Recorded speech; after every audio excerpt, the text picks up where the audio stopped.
الحمد لله رب العالمين والصلاة والسلام على سيد المرسلين أما بعد فأعوذ بالله من الشيطان الرجيم بسم الله الرحمن الرحيم اللهم صل على سيدنا محمد معدن الجود والكرم منبع العلم والحلم والحكم وعلى آله وصحبه وبارك وسلم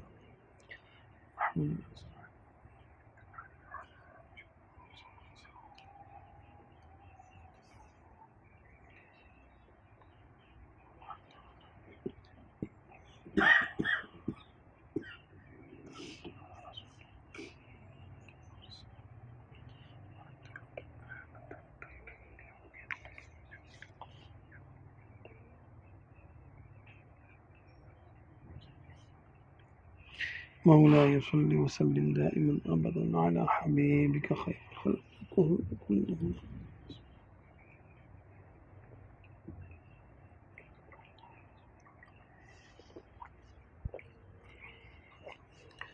والذي ترجى شفاعته لكل هول.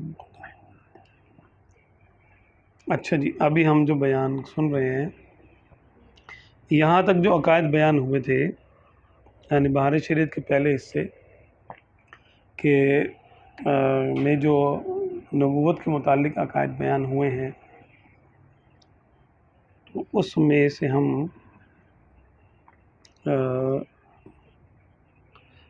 33 عقائد پڑھ چکے ہیں. آج ہم نے 34واں عقیدہ پڑھنا ہے.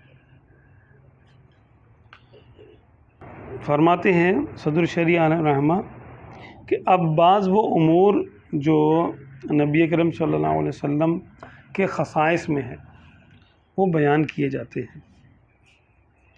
تو عقیدہ نمبر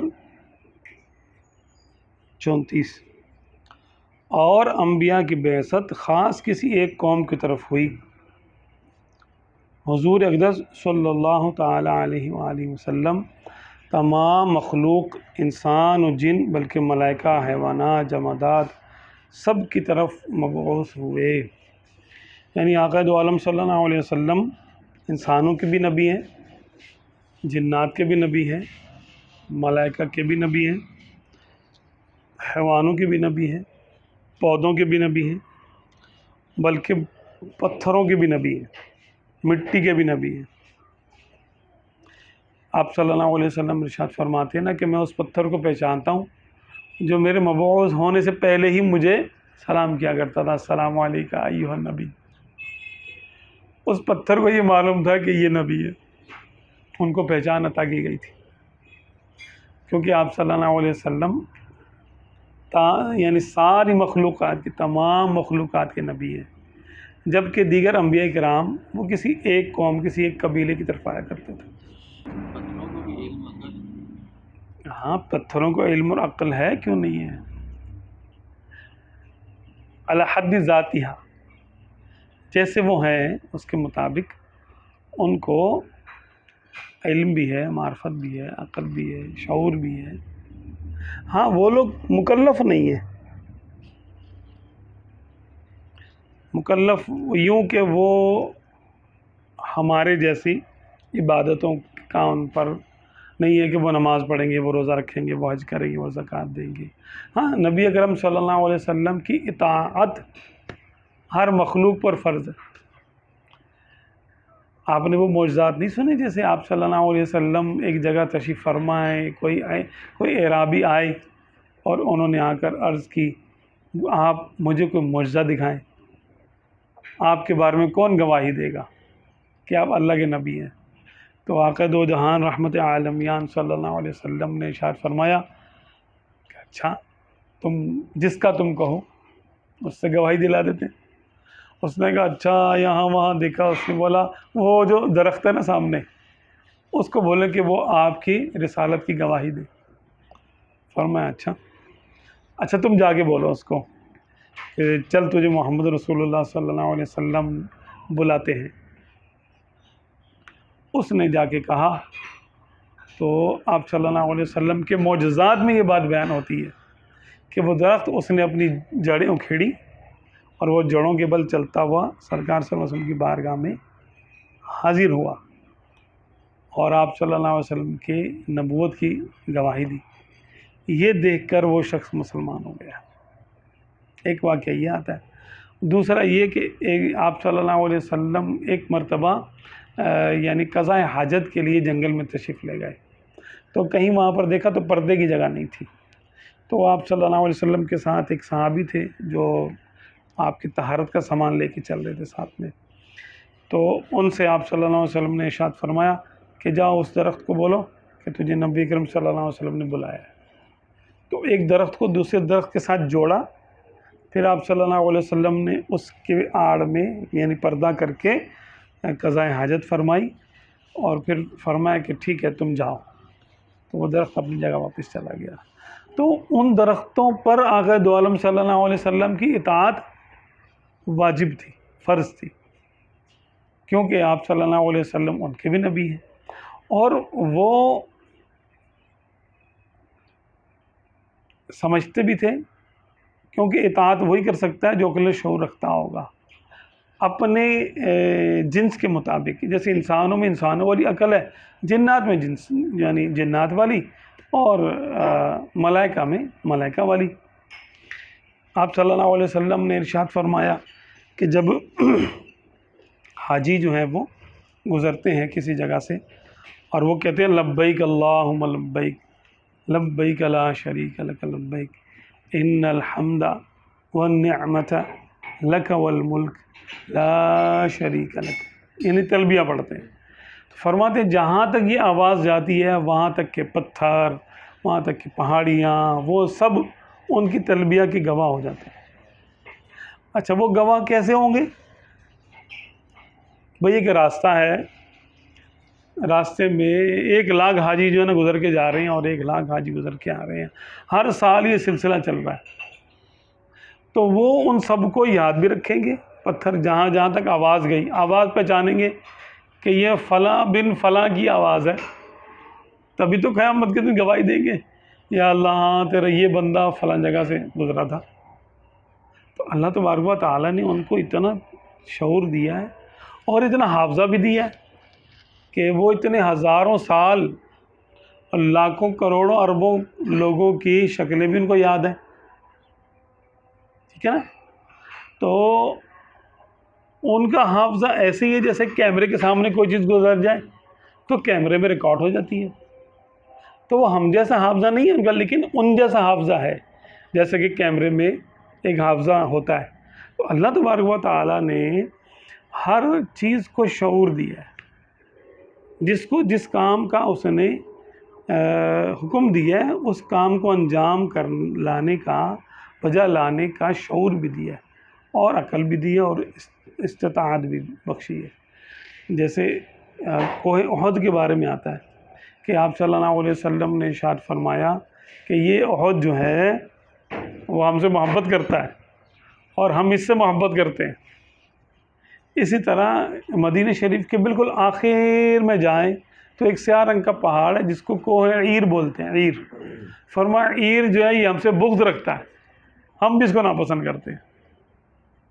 اب بتائیں پتھر بھی محبت کرتا ہے اور پتھر بھی بغض رکھتا ہے، تو بغض رکھنا بھی اس کو کفر کی علامت ہے نا۔ جانوروں میں دیکھیں اس کے بارے میں آتا ہے، گرگٹ کے بارے میں آتا ہے کہ یہ ابراہیم علیہ السلام کی آگ کو پھونکے مار رہا تھا، کیا تھا اس کو یعنی آگ کو بھڑکانے کے لیے پھونکے مار رہا تھا، تو وہ دشمنی آج تک چلی آ رہی ہے۔ تو جانوروں میں بھی اس قسم کے معاملات ہیں۔ جب آقا دو عالم صلی اللہ علیہ وسلم اونٹوں کو ذبح فرما رہے تھے تو اونٹ ایک دوسرے کو دھکے دے کر واپس یعنی سرکار کی طرف دوڑے چلے آ رہے تھے، سرکار مجھے آپ ذبح کر دیں، مجھے آپ ذبح کر دیں۔ تو 70 اونٹ آپ صلی اللہ علیہ وسلم نے ذبح فرمائے، باقیوں کے بارے میں مولا علی کو فرمایا باقی تم ذبح کرو، 70 اونٹ۔ تو وہ اونٹ ایک دوسرے کو دھکے دے رہے تھے کہ مجھے سرکار کے ہاتھوں ذبح ہونا ہے، تو ان کو شعور تھا۔ ایک اونٹ جس کو لوگ پاگل سمجھ کے اس کے پیچھے پیچھے دوڑ رہے تھے، وہ ایک باغ میں آ گیا، ایک انصاری کے باغ میں آ گیا، تباہی مچا دی اس نے۔ اب لوگوں نے بولا اس کو پکڑے گا کون؟ اچانک سرکار عالم صلی اللہ علیہ وسلم وہاں تشریف لائے تو آپ صلی اللہ علیہ وسلم نے اس کو دیکھا اور فرمایا کہ ہٹو، مجھے جانے دو۔ تو صحابہ کرام نے عرض کی یا رسول اللہ صلی اللہ علیہ وسلم، یہ تو اونٹ ہے اور پاگل ہے، یہ کسی کو پہچان نہیں رہا۔ فرمایا تم چھوڑو، مجھے جانے دو۔ تو آپ تشریف لے گئے تو اس نے آپ صلی اللہ علیہ وسلم کے قدموں پہ سر رکھ دی اور کچھ بلبلانے لگا، کچھ بولنے لگا۔ تو سرکار صلی اللہ علیہ وسلم نے اس کے مالکوں کو بلایا اور فرمایا کہ یہ مجھ سے کہہ رہا ہے کہ میں نے اپنے مالکوں کو بات کرتے ہوئے سنا ہے کہ یہ مجھے کسائی کے حوالے کرنے والے ہیں۔ اب بھلا بتائیے، میں نے بچپن سے ان کی خدمت کی، جوانی میں ان کا وزن اٹھایا، اب میں بوڑھا ہو گیا ہوں تو کہتے ہیں کہ مجھے کسائی کے حوالے کریں گے۔ سرکار اب آپ دیکھیں۔ تو آپ صلی اللہ علیہ وسلم نے ارشاد فرمایا بھائی تم اس کو آزاد کر دو۔ تو انہوں نے آزاد کر دیا۔ اب بتائیے، یہ جانوروں کے واقعات ہیں کہ جن کے قدموں پہ سجدہ کریں جانور، منہ سے بولے حجر، دے گواہی شجر، ہاں ہیں وہ محبوب رب مالک بحر بر۔ کیا بات ہے، ہمارے آقا صلی اللہ علیہ وسلم تو بحر بر کے مالک ہیں اور بحر بر کے نبی ہیں، مچھلیوں کے نبی ہیں، فرشتوں کے نبی ہیں، نبیوں کے نبی ہیں۔ معراج کا جو واقعہ ہے وہ یہی ظاہر کرنے کے لیے ہے کہ آپ صلی اللہ علیہ وسلم کے پیچھے سب نے آپ صلی اللہ علیہ وسلم کی ایک جو نا ابتدا میں نماز ادا کی سب نبیوں نے، اور اسی لیے آقا دو عالم صلی اللہ علیہ وسلم کو ظاہری طور پہ آخر میں بھیجا گیا تاکہ سارے نبی وہاں پر جمع ہو جائیں اور آقا دو عالم صلی اللہ علیہ وسلم ان کی امامت کرائیں تاکہ یہ ظاہر ہو جائے۔ نماز اقصا میں تھا یہی سر کہ آیا ہمانہ اول آخر، کہ دست بستہ ہیں پیچھے حاضر، جو سلطنت پہلے کر گئے تھے، وہ سلطنت آگے کر گئے تھے۔ یعنی نماز اقصا میں یہ راز تھا کہ جو پہلے سلطنت کر کے جا چکے ہیں سردار، یعنی انبیاء کرام اللہ کی جانب سے آئے اور سلطنت کر کے چلے گئے، وہ پیچھے آگے ایسے ہاتھ باندھ کر کھڑے ہو جائیں کہ ہمارے آقا جو ہے وہ تشریف لائے۔ تو آپ صلی اللہ علیہ وسلم ان کے بھی سردار ہیں، ملائکہ کے بھی سردار ہیں، اور اسی طرح یعنی ہر مخلوق کے سردار ہیں۔ تو یہ آقا دو عالم صلی اللہ علیہ وسلم کی خصوصیت ہے۔ اب اس پر تو جو اہل علم ہیں اور اہل محبت ہیں وہ تو جتنا چاہیں اس کو سنیں اور جتنا چاہیں اس کو جو ہے نا بیان کریں۔ جس طرح انسان کے ذمے حضور اکرم صلی اللہ علیہ وسلم کی اطاعت فرض ہے، یوں ہی ہر مخلوق پر حضور اکرم صلی اللہ علیہ وسلم کی فرما برداری ضروری ہے۔ عقیدہ نمبر 35، حضور اقدس صلی اللہ تعالی علیہ وآلہ وسلم ملائکہ و انس و جن و حور و غلمان و حیوانات و جمادات غرض تمام عالم کے لیے رحمت ہیں اور مسلمانوں پر تو نہایت ہی مہربان۔ کیا بات ہے جی، یہ تو بالکل وما ارسلناک الا رحمۃ للعالمین۔ عقیدہ نمبر 36، حضور خاتم النبیین ہے، یعنی اللہ عز و جل نے سلسلہ نبوت حضور اقدس صلی اللہ تعالی علیہ وآلہ وسلم پر ختم کر دیا کہ حضور اقدس صلی اللہ علیہ وسلم کے زمانے میں یا بعد میں کوئی نیا نبی نہیں ہو سکتا۔ جو حضور اقدس صلی اللہ علیہ وسلم کے زمانے میں یا حضور اقدس صلی اللہ علیہ وسلم کے بعد کسی کو نبوت ملنا جائز مانے یا جائز جانے وہ کافر ہے۔ ظاہر سی بات ہے، ختم نبوت یہ ہمارا عقیدہ ہے اور ہمارے ایمان کا بنیادی عقیدہ ہے، بنیادی بات ہے کہ آقا دو عالم صلی اللہ علیہ وسلم نے اس آیت کی شرح خود بیان فرمائی، تفسیر خود بیان کی، ما کان محمد ابا احد من رجالکم، کہ محمد صلی اللہ علیہ وسلم تم میں سے مردوں میں سے کسی کے باپ نہیں ہے، ولیکن رسول اللہ و خاتم النبیین، لیکن وہ اللہ کے رسول ہیں اور نبیوں میں سے آخری ہیں۔ خاتم النبیین کا معنی آقا دو عالم صلی اللہ علیہ وسلم نے خود بیان کیا کہ انا خاتم النبیین لا نبی بعد، لا نبی بعد کا میرے بعد کوئی نبی نہیں۔ جیسے ہوتا ہے نا لا الہ الا اللہ، کوئی معبود نہیں سوائے اللہ کے، تو لا نبی کوئی نبی نہیں بعدی میرے بعد، لا نبی یہ لا وہی ہے، لا نفی جنس کا لا ہے، کسی قسم کا کوئی نبی نہیں آئے گا میرے بعد، لا نبی بعد کوئی نبی نہیں آئے گا۔ یہ حدیث متواتر ہے، اور متواتر حدیث کا درجہ وہ ہوتا ہے جو قرآن پاک کی آیت کا درجہ ہوتا ہے، اور قرآن پاک کی آیت کا انکار کفر ہے، اسی طرح اس حدیث پاک کا انکار بھی کفر ہے، اور آقا دو عالم صلی اللہ علیہ وسلم نے اس مضمون کی دیگر حدیثیں بھی بیان فرمائی ہیں۔ تو سب سے یہی پتہ چلتا ہے اور صحیح یہی واضح ہوتا ہے، پھر صحابہ کرام علیہم رضوان اجمعین کا عمل یہی ہے کہ مسیلمہ کذاب نے جب نبوت کا دعویٰ کیا، طلحہ بن خویلد الاسدی انہوں نے کیا تھا لیکن بعد میں توبہ کر لی تھی۔ اسی طرح سجاح تھی ایک یعنی عورت تھی، اس نے بعد میں توبہ کر لی تھی، پہلے اس نے بھی نبوت کا دعویٰ کیا تھا، اور وہ پھر تقریباً آخری وقت میں اس نے توبہ کر لی تھی 40-45 سال کے بعد نبوت کے جھوٹے دعوے کے، لیکن آخری عمر میں اس نے توبہ کر لی تھی۔ اسی طرح ایک اور تھا اسود انسی، اس نے بھی نبوت کا دعویٰ کیا تھا اور یہ تو مر گیا تھا شاید، اس کے بارے میں یہی آتا ہے۔ اور مسیلمہ کذاب، اس نے نبوت کا دعویٰ کیا تھا، اس کو حضرت وحشی رضی اللہ تعالیٰ عنہ نے جو ہے وہ واصل جہنم کیا تھا، اس کو قتل کیا تھا۔ تو دیکھیں صحابہ کرام نے بھی اپنے عمل سے ثابت کیا کہ انہوں نے آقا دو عالم صلی اللہ علیہ وسلم کے بعد کسی نئے نبی کو تسلیم نہیں کیا، اور اس کو کفر شمار کیا، اور اس کے خلاف لشکر کشی کی، اور اس کو اس کے انجام تک پہنچایا۔ تو جیسے قرآن پاک میں خاتم النبیین، اسی طرح اسی کی تائید میں لا نبی بعد یہ حدیث شریف میں ہے، اور اسی طرح صحابہ کرام کا عمل کہ وہ بھی یہی سمجھے کہ لا نبی بعد رسول اللہ صلی اللہ علیہ وسلم، کہ رسول اکرم صلی اللہ علیہ وسلم کے بعد کوئی نبی نہیں آ سکتا۔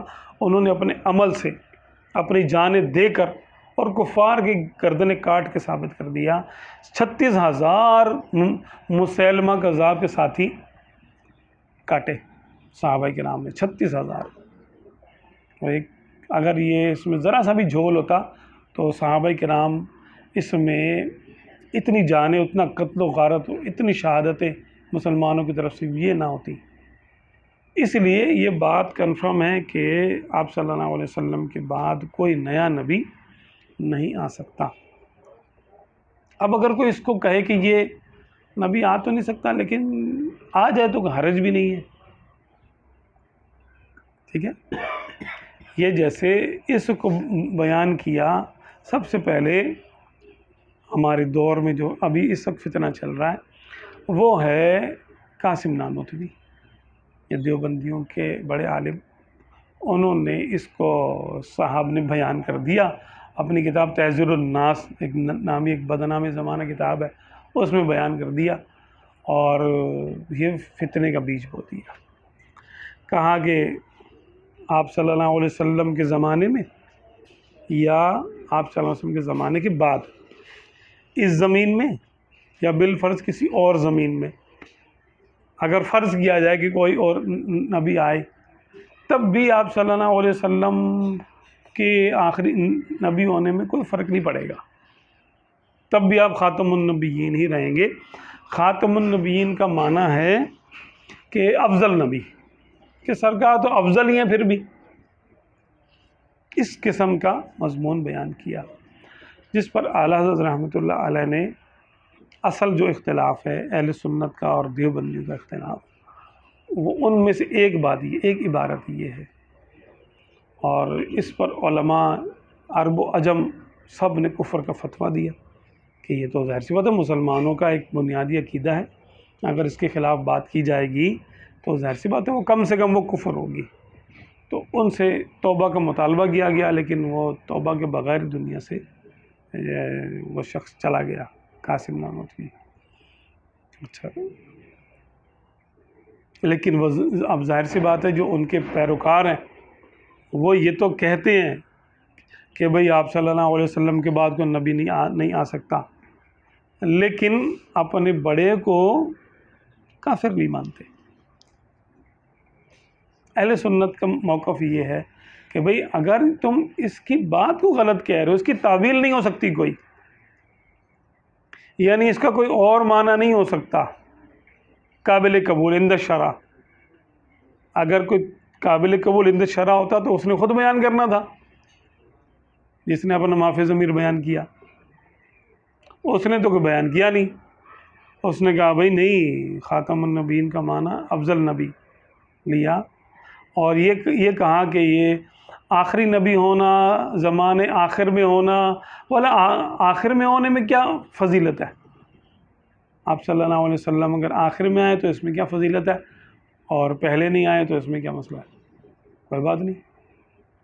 حالانکہ آپ صلی اللہ علیہ وسلم نے اپنے خاتم النبیین ہونے کو اپنا ایک اعزاز قرار دیا. فرمایا کہ میری مثال نبیوں میں ایسی ہے کہ جیسے کسی شخص نے ایک محل بڑا خوبصورت جو ہے نا بنایا، اور پھر اس نے ایک اینٹ کی جگہ چھوڑ دی. لوگ آتے اور اس کو دیکھتے اور اس کے خوبصورتی پہ تعجب کرتے، لیکن یہ بھی تعجب کرتے کہ یہ اینٹ کیوں چھوڑ دی. فرمایا تو وہ اینٹ میں ہوں، نبوت کے محل کی وہ آخری اینٹ میں ہوں، کہ اس سے عمارت کی تکمیل ہوتی ہے.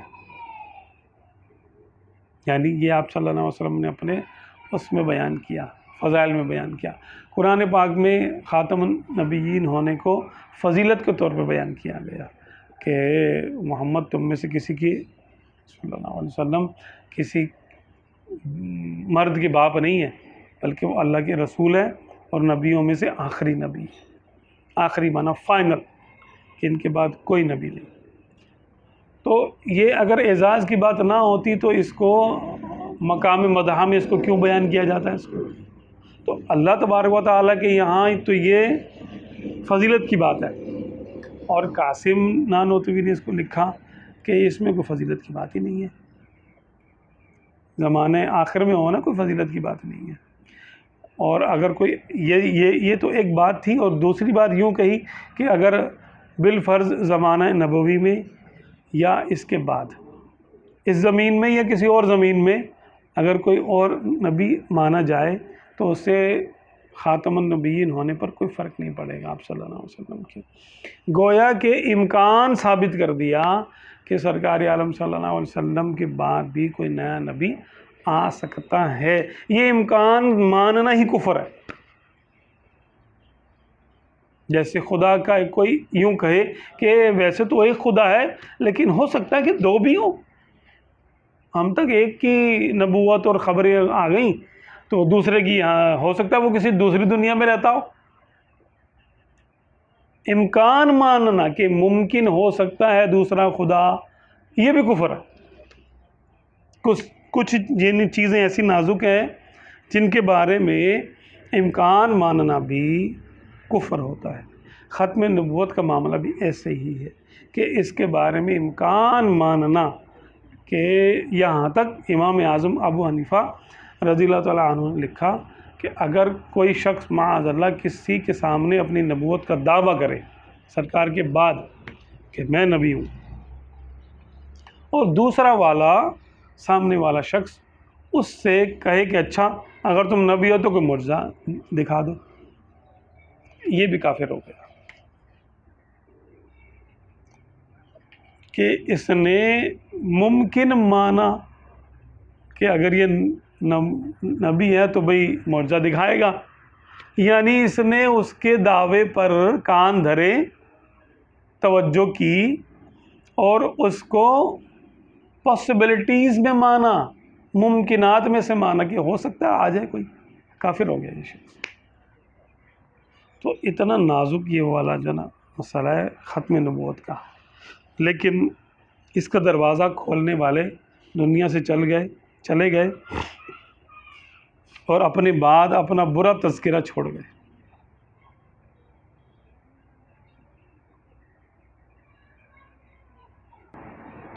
عقیدہ نمبر 37، حضور اکرم صلی اللہ علیہ وسلم افضل جمی مخلوق الہی ہیں کہ اوروں کو فردن فردن جو کمالات عطا ہوئے حضور اقدس صلی اللہ علیہ وسلم میں وہ سب جمع کر دیے گئے۔ یہ بھی ہمارا ایک افضلیت کا ایک عقیدہ ہے کہ آپ صلی اللہ علیہ وسلم تمام مخلوقات میں سب سے افضل ہیں، اور تمام انبیاء کرام کو جو جو معجزات عطا کیے گئے اور ان کو جو کمالات عطا ہوئے، آقا دو عالم صلی اللہ علیہ وسلم کو وہ سارے کے سارے عطا ہو گئے۔ اور ان کے علاوہ حضور اکرم صلی اللہ علیہ وسلم کو وہ کمالات ملے جن میں کسی کا کوئی حصہ نہیں ہے۔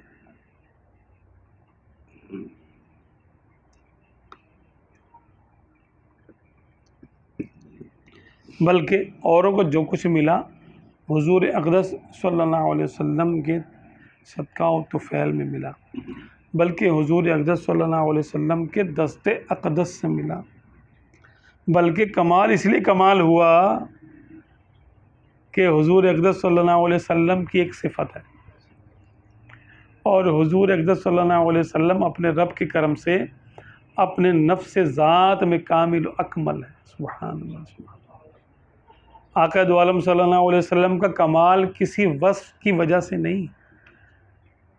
اب یہاں عشق کی بات دیکھیں، یہ عشق بول رہا ہے یہاں، سرکار کا کمال کسی وصف کی وجہ سے نہیں، بلکہ اس وصف کا کمال ہے کہ کامل کی صفت بن کر خود کمال و کامل و مکمل ہو گیا کہ جس میں پایا جائے اب اس کو بھی کامل بنا دے گا، یعنی گویا سچائی ہے۔ آقا دو عالم صلی اللہ علیہ وسلم نے سچ بولنے کو پسند فرمایا، تو اب سچ بولنا اچھا ہو گیا، سچ بولنا اس کو خوبی حاصل ہو گئی، یہ خوبی شمار ہونے لگا اب، ٹھیک ہے۔ اسی طرح آپ صلی اللہ علیہ وسلم نے امانت کو پسند فرمایا، تو امانت اللہ کی نظر میں بھی جو نا پسندیدہ ہو گئی اور لوگوں کی نظر میں بھی پسندیدہ ہو گئی۔ اسی طرح سرکار صلی اللہ علیہ وسلم نے جس شے کو پسند فرمایا، فخر کو آپ صلی اللہ علیہ وسلم نے پسند فرمایا، تو دیکھیں بڑے بڑے لوگوں نے بادشاہتیں لوٹانے کے بعد یا بادشاہتیں رکھنے کے باوجود فخر اختیار کیا کہ سرکار کو پسند تھا، تو یہ لوگوں کی نظر میں بھی اچھا ہو گیا اور عاشقوں کی نظر میں بھی اس کی اہمیت ہو گئی۔ شرم و حیا کو آپ صلی اللہ علیہ وسلم نے پسند فرمایا، تو شرم و حیا میں خوبی پیدا ہو گئی۔ تو جس عادت کو آپ صلی اللہ علیہ وسلم نے اپنے لیے پسند فرمایا، اب اس عادت میں اتنی خوبی پیدا ہو گئی کہ وہ عادت اب اگر کسی اور میں پائی جائے گی تو وہ بھی اچھا ہو جائے گا، اس کو بھی لوگ اچھا مانیں گے۔ سبحان اللہ، صحیح بات۔ عقیدہ نمبر 38، محال ہے یعنی ناممکن ہے کہ کوئی حضور اقدس صلی اللہ علیہ وسلم کا مثل ہو، آپ صلی اللہ علیہ وسلم کی طرح کا ہو، جو کسی صفت خاصہ میں کسی کو حضور اقدس صلی اللہ علیہ وسلم کا مثل بتائے، گمراہ ہے یا کافر۔ اب اس میں تفصیل میں نہیں جاؤں گا کیونکہ اس کے اندر پھر ایسی بحثیں ہیں، حواشی میں بھی ہے اور دیگر یعنی کتابوں میں بھی ہے، جس پر امکان نظیر وہ عوام کے سننے کا نہیں ہے، نہ سمجھنے کا، کہ اتنا ہمارا عقیدہ یہی ہوتا ہے، اور عقیدہ وہ ہوتا ہے جس پر کوئی دلیلیں نہیں ہوتی، بس وہ ہمارا عقیدہ ہوتا ہے۔ دلیلیں علماء کے لیے ہوتی ہیں، وہ دلیلیں اگر آپ کو دیکھنی ہوں تو آپ کو پھر کتابیں دیکھنی پڑیں گی اس کے لیے، اور علماء سے سمجھنا پڑے گا۔ اب یہ ویڈیو میں اس بحث کو نہیں چھیڑنا چاہتا، ہاں اتنا ہم سمجھ لیں کہ آپ صلی اللہ علیہ وسلم کے جیسا کوئی اور ہو نہیں سکتا، نہ یہاں نہ اللہ تبارک و تعالیٰ کی کسی مخلوق میں سرکار صلی اللہ علیہ وسلم کا مثل نہیں ہو سکتا۔ اس کو یوں سمجھ لے کہ آقا دو عالم صلی اللہ علیہ وسلم ساری مخلوق میں سب سے پہلے پیدا ہوئے، آپ کا نور سب سے پہلے بنایا گیا، اور سارے نبیوں میں آپ صلی اللہ علیہ وسلم سب سے آخر میں ظہور فرمایا، یعنی آپ اول بھی ہیں اور آخر بھی ہیں۔ اول سے پہلے کوئی نہیں ہوتا اور آخر کے بعد کوئی نہیں ہوتا، تو آپ سب سے تخلیق میں سب سے پہلے ہیں اور دنیا میں تشریف آوری میں ظہور میں سب سے آخر، نبیوں میں آخر ہے۔ تو نہ دو اول ہو سکتے ہیں اور نہ دو آخر ہو سکتے ہیں۔ فرسٹ سے پہلے کوئی فرسٹ نہیں ہوتا اور لاسٹ کے بعد کوئی لاسٹ نہیں ہوتا، ورنہ پھر وہ لاسٹ ہے، یہ لاسٹ نہیں ہے۔ جو پہلے سے پہلے ہو پھر پہلا وہ ہوا، تو آپ صلی اللہ علیہ وسلم سب پہلوں سے پہلے ہیں، ٹھیک ہے نا۔ یہ بات بس ذہن میں رکھے کہ کسی بھی طرح سے کسی بھی صفت خاص میں کوئی آپ صلی اللہ علیہ وسلم کا مثل نہیں ہو سکتا۔ ہاں یہ ہے کہ آپ صلی اللہ علیہ وسلم آدم علیہ السلام کی اولاد ہیں اور انسان ہیں، جن نہیں ہے، فرشتہ نہیں ہے، انسان ہیں، بشر ہیں۔ بشر ہونے پر جو آپ صلی اللہ علیہ وسلم کو بشر نہ مانے وہ بھی کافر ہے۔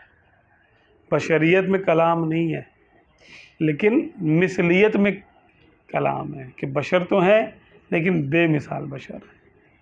آپ ایسے بشر ہیں کہ آپ کی جیسا کوئی بشر بھی نہیں ہے، بے مثال بشر۔ یوں سمجھ لیں جیسے قرآن عربی ہے نا، اور پوری دنیا میں عربی بولنے والے 20-25 ملک ہیں، عربی ہی بولتے ہیں وہ، لیکن کیا کسی کے کلام کو ہم قرآن کہہ سکتے ہیں یا قرآن کے جیسا کہہ سکتے ہیں؟ قرآن کا مثل ہے کوئی؟ دیکھیں، عربی ہونے کے باوجود الفاظ بھی وہی ہوں گے، الف با تا سا وہی الفاظ ہیں، لیکن حدیث کو بھی ہم قرآن نہیں کہہ سکتے، حالانکہ وہ بھی آپ صلی اللہ علیہ وسلم ہی کا کلام ہے، اور قرآن پاک بھی آپ صلی اللہ علیہ وسلم ہی کے زبان حق ترجمان سے نکلا ہے، لیکن حدیث بھی قرآن نہیں ہے، تو باقی کسی اور کا کلام کیسے قرآن ہو سکتا ہے؟ تو باوجود عربی ہونے کے دنیا کے لاکھوں اربوں لوگ عربی بول چکے اور بولتے ہیں، بولیں گے، لیکن کسی کی کتاب قرآن نہیں ہے، کسی کا کلام قرآن نہیں ہے، حالانکہ ہے تو عربی۔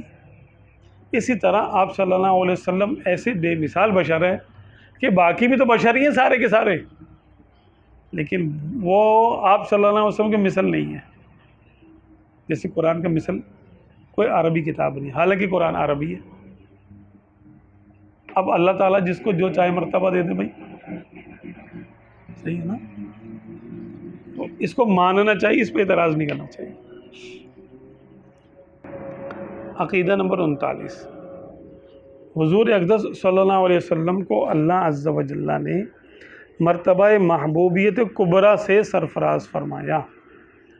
محبوبیت کبریٰ کہ تمام خلق جو یا رضائے مولا ہے، یعنی تمام مخلوق اللہ کی رضا کو تلاش کرنے والی ہے،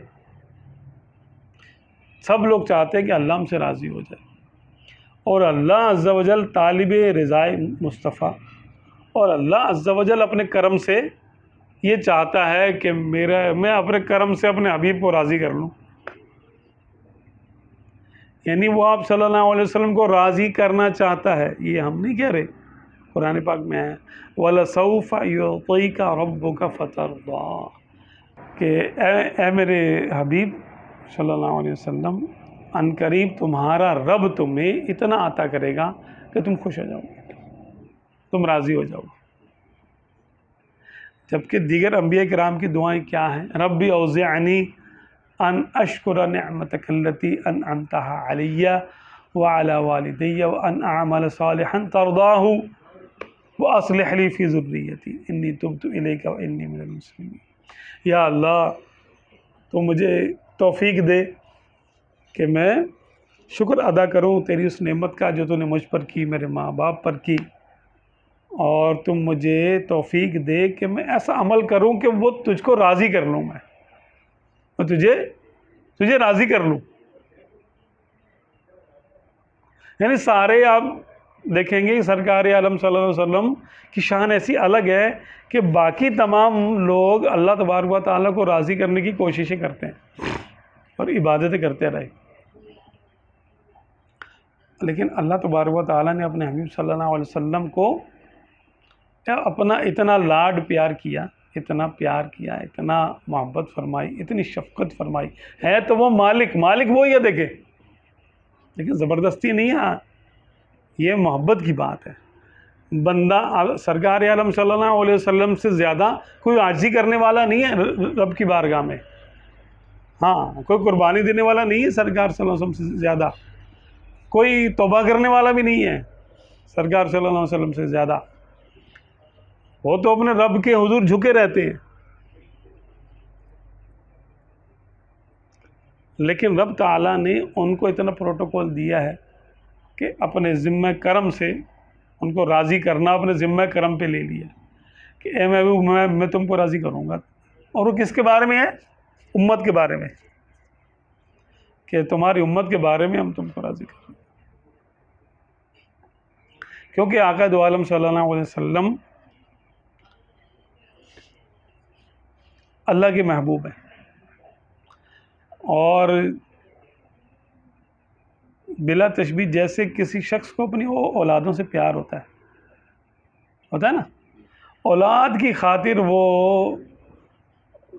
دنیا بھر کی مشقتیں بھی اٹھاتا ہے، اپنی قربانی بھی دیتا ہے، اپنی خواہشات کو بھی چھوڑ دیتا ہے، اور بہت کچھ برداشت کر لیتا ہے کہ میری اولاد سکھی ہو۔ اولاد بھلے اس کو پلٹ کے نہ کچھ پوچھے، جو باپ ہے وہ سمجھتے ہیں، ماں بھی سمجھے گی کہ واقعی اولاد کی طرف سے کچھ وہ نہیں ہوتا کہ یہ میری کل کو خدمت کرے گا نہیں کرے گا، میرے لیے کیا کرے گا کیا نہیں کرے گا، بلکہ وہ ماں باپ کو قدرتی طور پہ اللہ تبارک و تعالیٰ نے ان کا دل ایسا بنایا ہوتا ہے کہ وہ اپنی اولادوں کے لیے اپنا تن من دھن سب قربان کرتے ہیں بلا کسی معاوضے کی سوچ کے۔ تو اسی رب نے، وہی رب ہے جس نے تم کو ہمتن کرم بنایا، اسی رب نے اپنے حبیب صلی اللہ علیہ وسلم کو امت پر شفیق فرما دیا، ان پر امت سرکار کا دل امت کی طرف کر لیا۔ نوح علیہ السلام کی امت سے پوچھو غرق ہوئے؟ بالکل ہوئے۔ موسیٰ علیہ السلام کی امت سے پوچھو کتنے عذاب آئے ان پر موسیٰ علیہ السلام کی ناراضگی کی وجہ سے۔ لوط علیہ السلام کی قوم سے پوچھو، پتھر برسے ان پر۔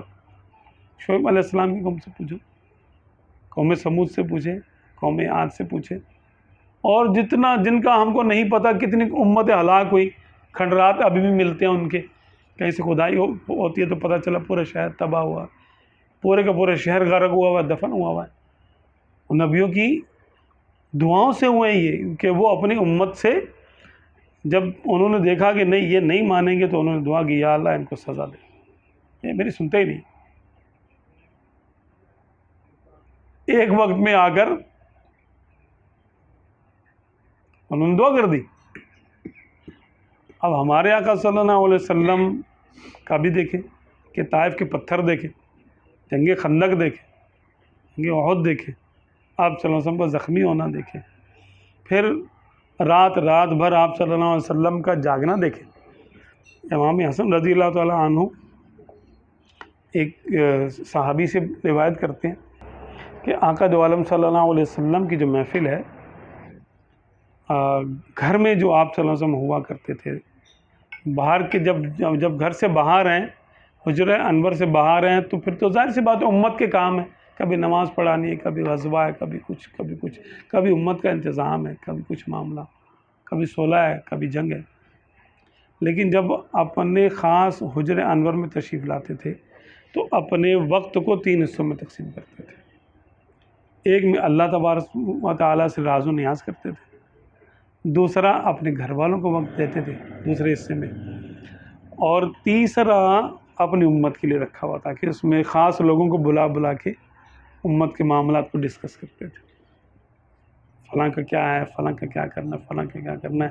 اور ایک راز کی بات کہ جو فرماتے ہیں کہ جس کو آپ صلی اللہ علیہ وسلم دیکھتے تھے کہ وہ امت کے معاملات میں دلچسپی لے رہا ہے، امت کی خیر خواہی میں دلچسپی لے رہا ہے، تو سرکار صلی اللہ علیہ وسلم کی محفل میں اس کا رتبہ بڑھ جاتا تھا، آقا صلی اللہ علیہ وسلم اس کو اہمیت دینا شروع کر دیتے تھے کہ جو امت کے معاملات میں دلچسپی لیتا تھا زیادہ، کیونکہ سرکار صلی اللہ علیہ وسلم کا پیار اپنی امت سے ہے، بلا تشبیہ بلا مثال۔ دیکھیں باپ ہے، اپنے بیٹے کو کھلونا لا کے دیتا ہے، ہاں باپ چاہتے میرا بیٹا خوش ہو، باپ کی توجہ کس پر ہے؟ کھلونے پہ نہیں ہے، باپ کی توجہ بیٹے پہ ہے یا بیٹی پہ، اولاد پہ ہے۔ اچھا بیٹے کی توجہ کہاں ہے؟ باپ پر ہے، کھلونے، وہ کھلونے کو صحیح کر رہا ہے، کھیل رہا ہے۔ ابھی ہم نے کچھ ویڈیوز دیکھی وہ اگر عید پہ یعنی ہر سال آتی ہیں کہ بچے جو ہیں وہ کہہ رہے ہیں نہیں یہ تو میرا بکرا ہے، یہ میں نے پالا ہے، میں اس کو کاٹ نہیں دوں گا آپ کو، اور گھر والے کہہ رہے ہیں بھائی دیکھو دے دو، ہم نے کاٹنا ہے، قربانی کے لیے لایا، نہیں یہ تو میرا بکرا ہے، آپ کاٹ دیں گے اس کو۔ تو بکرا محبوب ہو گیا کس کا؟ بچے کا، اور بچہ محبوب ہے اپنے باپ کا، بلا تشبیہ بلا مثال، بلا تشبیہ بلا مثال۔ اللہ تبارک و تعالیٰ کے محبوب کون ہے؟ ہمارے آقا صلی اللہ علیہ وسلم ہے، اور آقا صلی اللہ علیہ وسلم کی محبوبہ کون ہے؟ یہ امت۔ سرکار صلی اللہ علیہ وسلم کو ہم سے پیار ہے، اللہ سے جو ہیں وہ تو ہیں، وہ تو اس کا ان کے اپنے رب سے جو معاملہ ہے یعنی اس نسبت کو ہم نہیں جان سکتے، نہ جان سکتے ہیں، وہ تو عشق کی انتہائیں اور محبوبیت کی انتہائیں، لیکن مخلوق ہونے کے لحاظ سے جو ہم سے پیار ہے سرکار صلی اللہ علیہ وسلم کو اپنی امت سے جو ہے وہ کسی اور مخلوق سے نہیں ہے، نہ اتنا پیار جبریل سے، نہ میکائیل، نہ اسرافیل، نہ کسی فرشتے، نہ کسی اور سے، اتنا نہیں ہے جتنا اپنے امت سے ہے، بھلے گناہ گار ہے یا نیک۔ اس امت میں بھی جو سمجھدار ہوتا ہے اور دیگر امتیوں کا خیال کرتا ہے تو آقا دو عالم صلی اللہ علیہ وسلم کے دربار میں اس کو خصوصی اہمیت حاصل ہو جاتی ہے۔ تو آج بھی کوئی سرکار کی نظر میں بڑا بننا چاہتا ہے، اس کا ایک ہی ذریعہ ہے، امت کی خیر خواہی کرے، امت کے بارے میں سوچے، جو ہو سکتا کرے۔ یہ ایسے ہی نہیں بزرگان دین لنگر چلا رہے ہوتے تھے، خود کچھ نہیں کھاتے تھے اور لوگوں کے لیے گھر بار چھوڑ کے تبلیغ دین کے لیے نکل گئے، یہاں چلے گئے وہاں چلے گئے، اتنے لوگوں کو مسلمان کیا۔ وہ کیا تھا؟ بظاہر تو کچھ نہیں ملتا تھا ان کو، ہر بار چھوڑا، کسی نے شادی کی، کسی نے نہیں کی، ریاضتیں کی، عبادتیں کی، محنت کی، ان لوگوں کی سختیاں برداشت کی۔ تبلیغ دین کے سلسلے میں یہ سب سے مشکل کام ہے، تبلیغ دین کرنا، اس میں پریشانیاں آئیں، انہوں نے برداشت کی، ویلفیئر کا کام بھی کیا، لوگوں کی مدد بھی کی، دم درود کا کام بھی کیا، لوگوں کو دم کیا، تعویذ بھی لکھ کے دیے فی سبیل اللہ، ان کے کام بھی کیے۔ تو ہر طریقے سے انہوں نے چاہا کہ ہم زیادہ سے زیادہ سرکار کی بارگاہ میں مقام حاصل کر لیں، کیونکہ ہم زیادہ سے زیادہ امتیوں کی خدمت کریں گے تو سرکار صلی اللہ علیہ وسلم کی بارگاہ میں میرا مقام تھوڑا اچھا ہو جائے گا، اونچا مقام حاصل ہو جائے گا مجھے۔ وعلیکم السلام۔ تو جس کو سرکار کی بارگاہ میں اونچا مقام حاصل کرنا ہے، محفل محمدی میں جس کو شمولیت اختیار کرنی ہے، جس کو اپنے آقا صلی اللہ علیہ وسلم کے سامنے سرخ روح ہو کر پیش ہونا قیامت کے دن، امت کی بھلائی کا کام کر رہے، ایک ہی فارمولا ہے اس کا، امت کی بھلائی کا کام کریں، دینی دنیاوی جس طریقے سے ہو سکے۔ اچھا، امت میں کیونکہ انسان ہے، اس کی بیوی بھی امت میں شامل ہے۔ اب ذاتی معاملات کی وجہ سے اگر وہ جو ہے نا بیوی کی محبت میں جو ہے نا مبتلا ہے تو وہ تو ایک ٹھیک ہے، وہ تو ایک ذاتی بات ہے۔ لیکن اگر اس زاویے سے بھی دیکھنا شروع کر دے کہ ہے تو میری بیوی لیکن سرکار صلی اللہ علیہ وسلم کا تو کلمہ پڑھتی ہے نا، اگر میں اس کی خدمت کروں گا یا اس کے لیے کچھ اچھا کروں گا، اس کو کچھ چیز لے کر دوں گا یا اس کو خوش کروں گا کسی بھی طریقے سے، کسی جائز طریقے سے، تو سرکار صلی اللہ علیہ وسلم خوش ہوں گے مجھ سے۔ اچھا، انسان کی اپنی اولاد ہے تو وہ اولاد، ایک تعلق تو اس کا یہ ہے اپنی اولاد سے، لیکن دوسرا تعلق یہ بھی تو ہے کہ یہ اولاد سرکار عالم صلی اللہ علیہ وسلم کی امت میں شامل ہے۔ تو اگر اس حیثیت سے اس نے امت کے ساتھ تعلق رکھنے کی حیثیت سے اپنے اولاد کی خدمت کی، اس کو اچھا کھلایا پہلایا پہنایا، اچھی تربیت کی، اس کو نیکی کی تعلیم دی اور اس کو جہنم سے بچانے کی کوشش کی اور اس کو اچھا اور قابل فخر کردار کا مسلمان بنایا، تو سرکار صلی اللہ علیہ وسلم کی محفل میں اس کا سر اونچا ہوگا، اس کا چہرہ سرخ ہوگا، سرخ روح ہوگا، وہ کامیاب لوگوں میں شمار ہو جائے گا، اور قیامت کے دن اس کو سرکار صلی اللہ علیہ وسلم کی یہاں اس کو مقام و مرتبہ ملے گا۔ اسی وجہ سے، اسی لیے ہمارے خلفاء سیدنا ابو بکر صدیق رضی اللہ تعالیٰ عنہ کیا کرتے تھے، انہوں نے کیسی خدمت کی امت کی۔ عمر فاروق اعظم رضی اللہ تعالیٰ عنہ کیا کرتے تھے، امت کی حیثیت سے دیکھتے تھے بس۔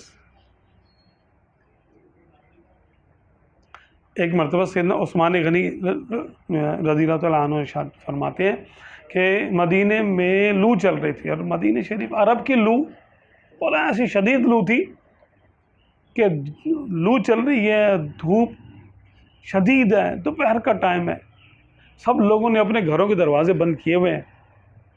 تو کہہ رہے ہیں ایک شخص کو میں نے دیکھا، اس نے منہ پہ جو ہے وہ نقاب لیا ہوا ہے، موٹا سا کپڑا اوڑھا ہوا ہے، سر پہ کچھ اوڑھا ہوا ہے، اور وہ اونٹوں کے پیچھے بھاگ رہا ہے، اونٹ کو جو ہے نا پکڑ کے لا رہا ہے، کہیں پہ جو ہے نا بند کر رہا ہے۔ میں نے بولا یہ اس تپتی یعنی دھوپ میں، لو میں، یہ کون ہو سکتا بندہ؟ لوگ تو اپنے دروازے بند کر کے بیٹھے ہوئے ہیں۔ کہنا جب وہ شخص میرے قریب سے جو ہے نا گزرا، میں نے بولا کون؟ تو اس شخص نے نقاب ہٹایا تو عمر فاروق اعظم رضی اللہ عنہ۔ میں نے کہا حضرت یہ آپ کیا کر رہے ہیں؟ اور آپ خلیفہ تھے اس وقت۔ کہا کہ وہ فرمایا کہ اصل میں نا بیت المال میں صدقے کے کچھ اونٹ آئے ہوئے تھے، وہ رسی جو نا توڑا کے بھاگ گئے تھے، تو میں ان کو جمع کر رہا تھا کہ ضائع نہ ہو جائے، مسلمانوں کا مال ہے تو وہ ضائع نہ ہو جائے۔ مجھ سے پوچھ گچھ ہوگی کہ بھئی تم نے ان کی پاسداری کیوں نہیں کی تم نے ان کی؟ میں نے کہا ہاں اتنا طاقتور عمر ہی ہو سکتا ہے جو اس دھوپ میں اونٹوں کو جمع کر رہا ہے۔ خادموں کو بھی نہیں بولا کہ ایک کام جب میں کر سکتا ہوں تو پھر خادم بھی امت میں شامل ہے، تو میں خادم کو پھر وہ کیوں دوں، تکلیف کیوں دوں؟ تو میں خود ہی کر لیتا ہوں کام۔ جیسے یہ خادم ہے تو میں بھی خادم ہی ہوں، میں سرکار کی امت کا خادم ہوں، تو میں سرکار کا خادم ہوں تو پھر امت کا محافظ ہوں میں۔ تو انہوں نے اپنی حیثیت یہ والی بنائی تھی، اور یہ حیثیت سب سے زیادہ حیثیت دلانے والی چیز ہے یہ بات کہ اس اپنے آپ کو اس جگہ پہ رکھے کہ میں جو ہے آقا دو عالم صلی اللہ علیہ وسلم کی امت کا رکھوالا ہوں۔ کسی بزرگ کو انتقال کے بعد خواب میں دیکھا کسی نے اور پوچھا کہ کیا رہا معاملہ؟ انہوں نے کہا کہ مجھے اللہ نے بخش دیا۔ کہا کس وجہ سے؟ بولا میرے سرکار صلی اللہ علیہ وسلم سے ایک تعلق تھا، اس کی وجہ سے بخش دیا۔ بولا کیا تعلق؟ بولا میرے سرکار سے وہ تعلق تھا جو بکریوں کے مالک سے ریوڑ کو چرانے والے کتے کا ہوتا ہے۔ کہ ریوڑ کی بکریاں جب ادھر ادھر گھوم رہی ہوتی ہیں تو کتا جو ہے وہ ان کو جمع کرتا ہے اور ان کو بھٹکنے نہیں دیتا.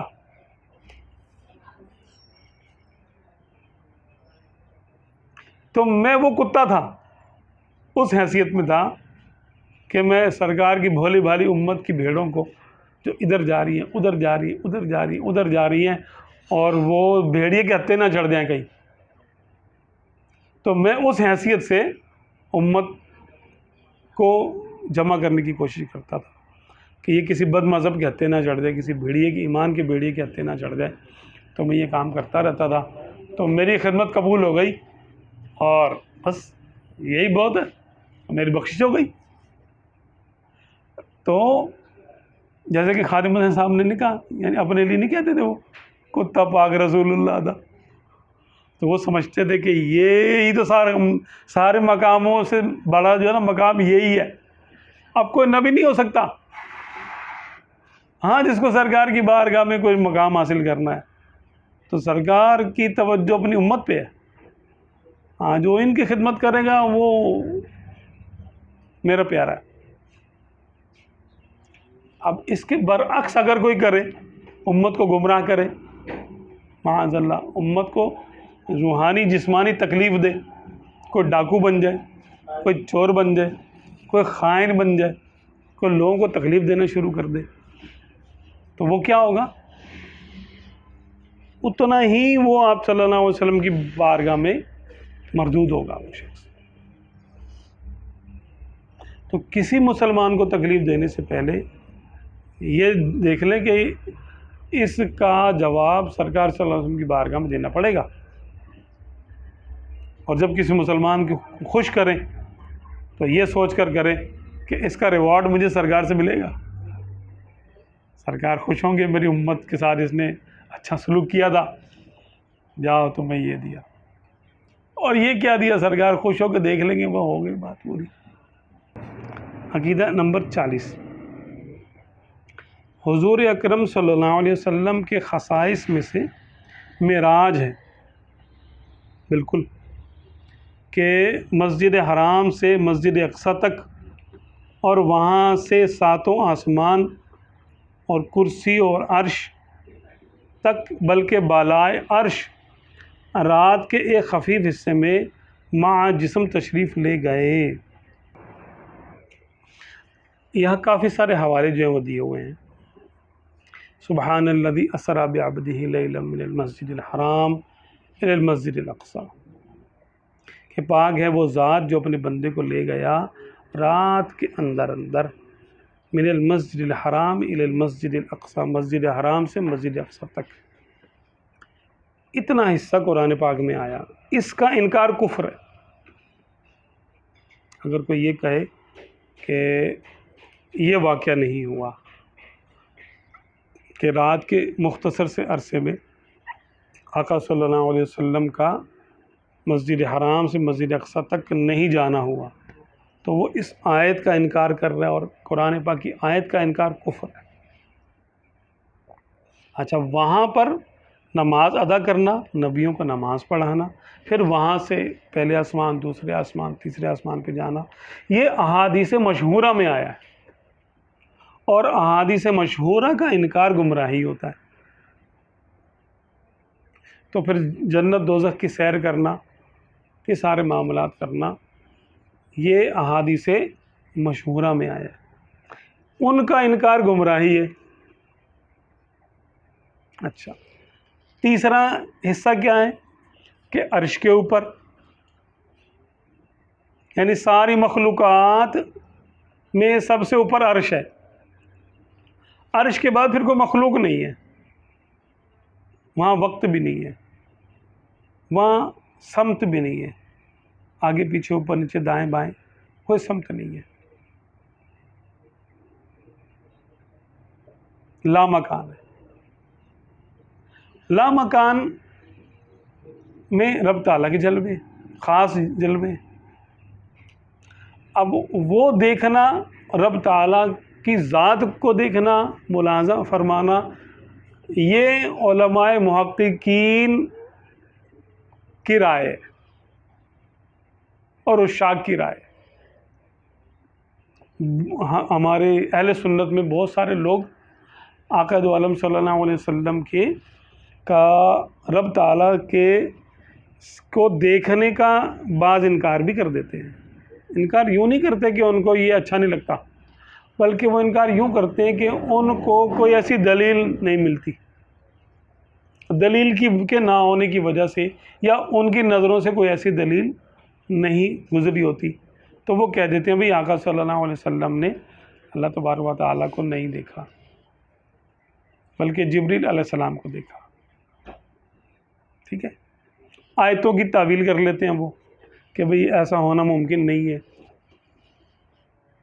تو انکار کرنے والے دو طرح کے لوگ ہیں. ایک تو وہ ہیں جو ہیں تو اہل سنت کے بڑے علماء، یعنی بڑے اکابر اولیاء، یعنی وہ ہیں جو نا علماء ہیں جنہوں نے آیات اور احادیث کو دیکھا تو ان کو سمجھ نہیں آیا، انہوں نے اپنے علم سے دیکھا، ان کے نزدیک آقا صلی اللہ علیہ وسلم کا دیدار کرنا، رب کا دیدار کرنا ثابت نہیں ہے.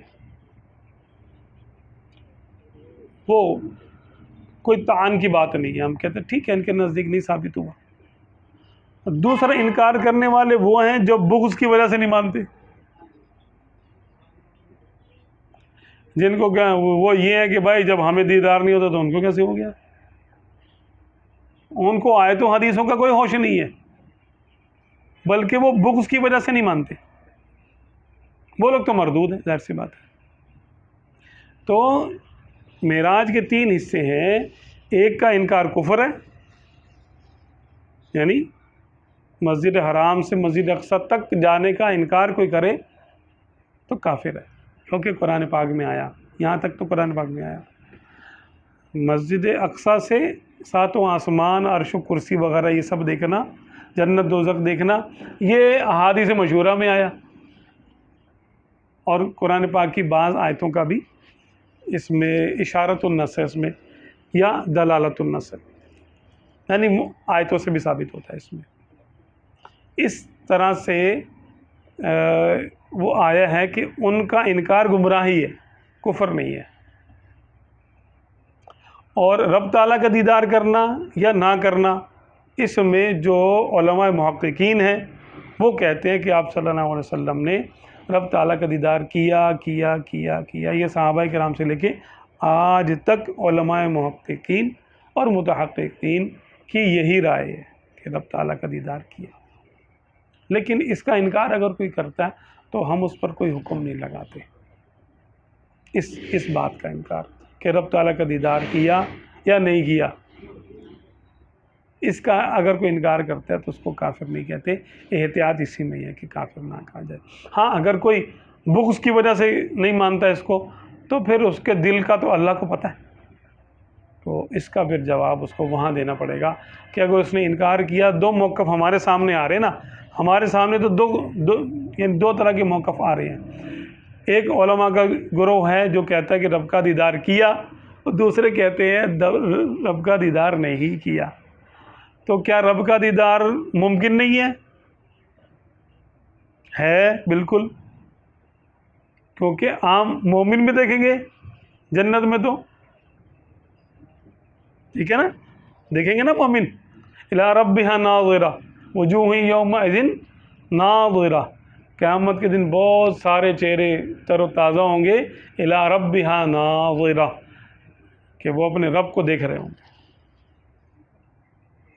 تو جو جنتی جنت میں جا کے دیکھ سکتے ہیں تو سرکار تو مالک جنت ہیں یار، ان کو جنت میں جانے کا مسئلہ نہیں ہے کہ وہ جنت میں ہی جائیں گے دیکھیں گے، یا رب تعالیٰ کے لیے جنت ہی ہے کہ وہ وہیں پہ نظر آ سکتا ہے، کہیں اور اس کو نہیں دیکھا جا سکتا. ٹھیک ہے، ایسا بھی نہیں ہے. تو جب دونوں طرح کی کوئی پابندی نہیں ہے، اور دیگر اقوال بھی بزرگوں کے موجود ہیں. حضرت عبداللہ بن عباس رضی اللہ عنہ سے جو پوچھا گیا کہ کیا سرکار صلی اللہ علیہ وسلم نے اللہ تعالیٰ کو دیکھا، تو آپ صلی اللہ علیہ وسلم، آپ رضی اللہ تعالیٰ عنہ نے ارشاد فرمایا، رآ ربہ رآہ رآہ رآہ رآہ رآہ. اتنا کہتے رہے کہ محبوب صلی اللہ علیہ وسلم نے اپنے رب کو دیکھا دیکھا دیکھا دیکھا دیکھا دیکھا دیکھا دیکھا دیکھا دیکھا دیکھا اتنی مرتبہ آپ کہا کرتے تھے کہ آپ کا سانس رک جاتا تھا، اتنی مرتبہ کہا کرتے تھے۔ تو جب اتنے بڑے صحابی کا قول ہمارے پاس موجود ہے کہ دیکھا، تو ہم نے وہ مان لیا، ہمیں کیا مسئلہ ہے؟ تو جو کہتے نہیں دیکھا تو ان کے پاس کوئی دلیل ہوگی تو ان کو یعنی کل بروز قیامت وہ دے دیں اپنی دلیل جس کو بھی دینی ہے، اگر ان سے پوچھا جائے گا۔ ہمارے پاس تو ان کی دلیل موجود ہے، اور جو نا قرآن پاک میں بھی ہے، وجوہ یومئذ ناظرہ الی ربہا ناظرہ۔ ہم تو یہ 2-3 آیتیں اور جو نا بزرگوں کے پیچھے کھڑے ہو جائیں گے، یا اللہ یہ تیرے اتنے بڑے ولی تھے، انہوں نے کہا تھا کہ تجھے تیرے حبیب صلی اللہ علیہ وسلم نے دیکھا، تو کیونکہ فضیلت کی بات تھی ہم نے تو فوراً مان لیا کہ ہاں بھی دیکھا۔ انکار کو فالو کیوں کریں؟ اقرار کو کیوں فالو نہ کریں؟ ہم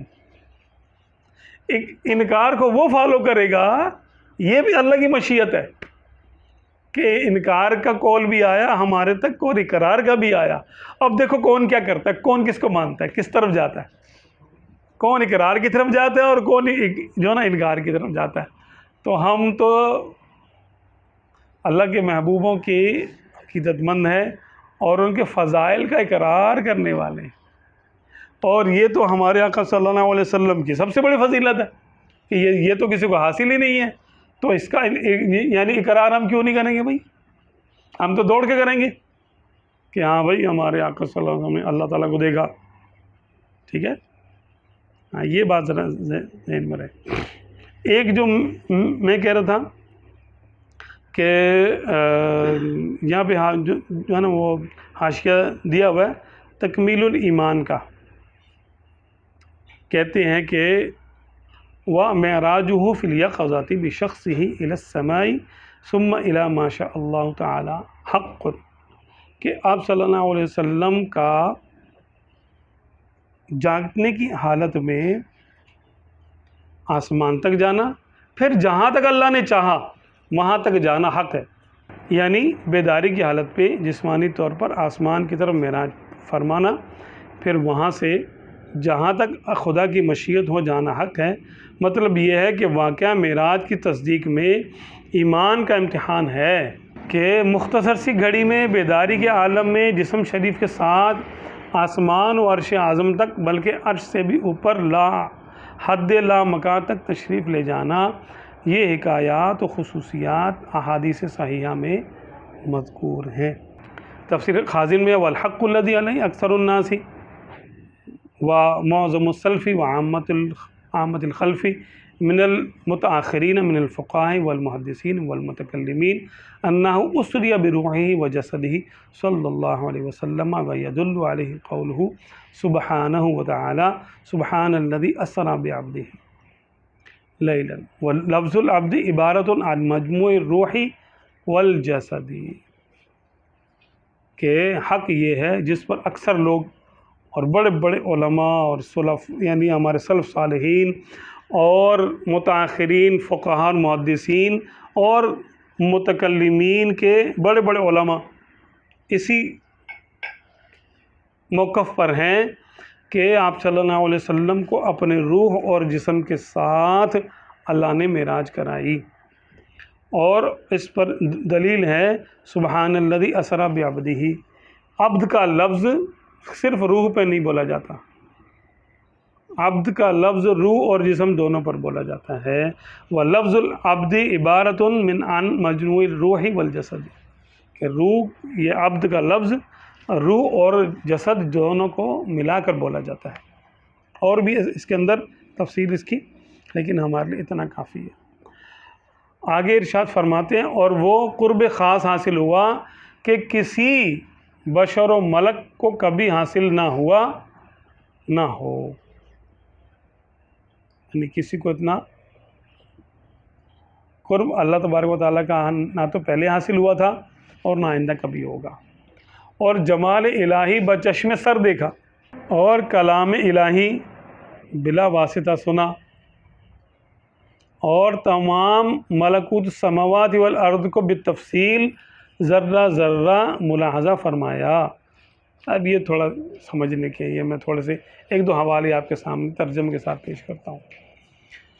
جمال الہی اپنی آنکھوں سے دیکھا، فرماتے ہیں قرآن پاک کی آیت ہے ما زاغ البصر وما طغى فی المرقات، یعنی جز دوئم صفحہ نمبر 429 تحت الحدیث فعلمت ای بسبب وصول ذلك الفیض ما فی السماوات والارض، یعنی ما اعلمه اللہ تعالی مما فیہما من الملائکۃ والاشجار وغیرہما وهو عبارۃ عن سعۃ علمہ الذی فتح اللہ به علیہ۔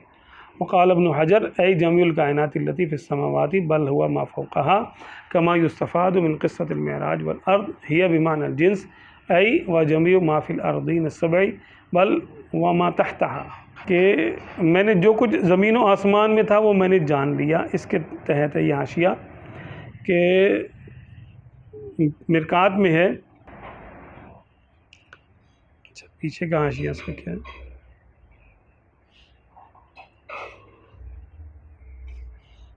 ہاں یہ میں نے آگے کا حاشیہ پڑھا، پیچھے کا حاشیہ کیا ہے، ما زاغ البصر وما طغى۔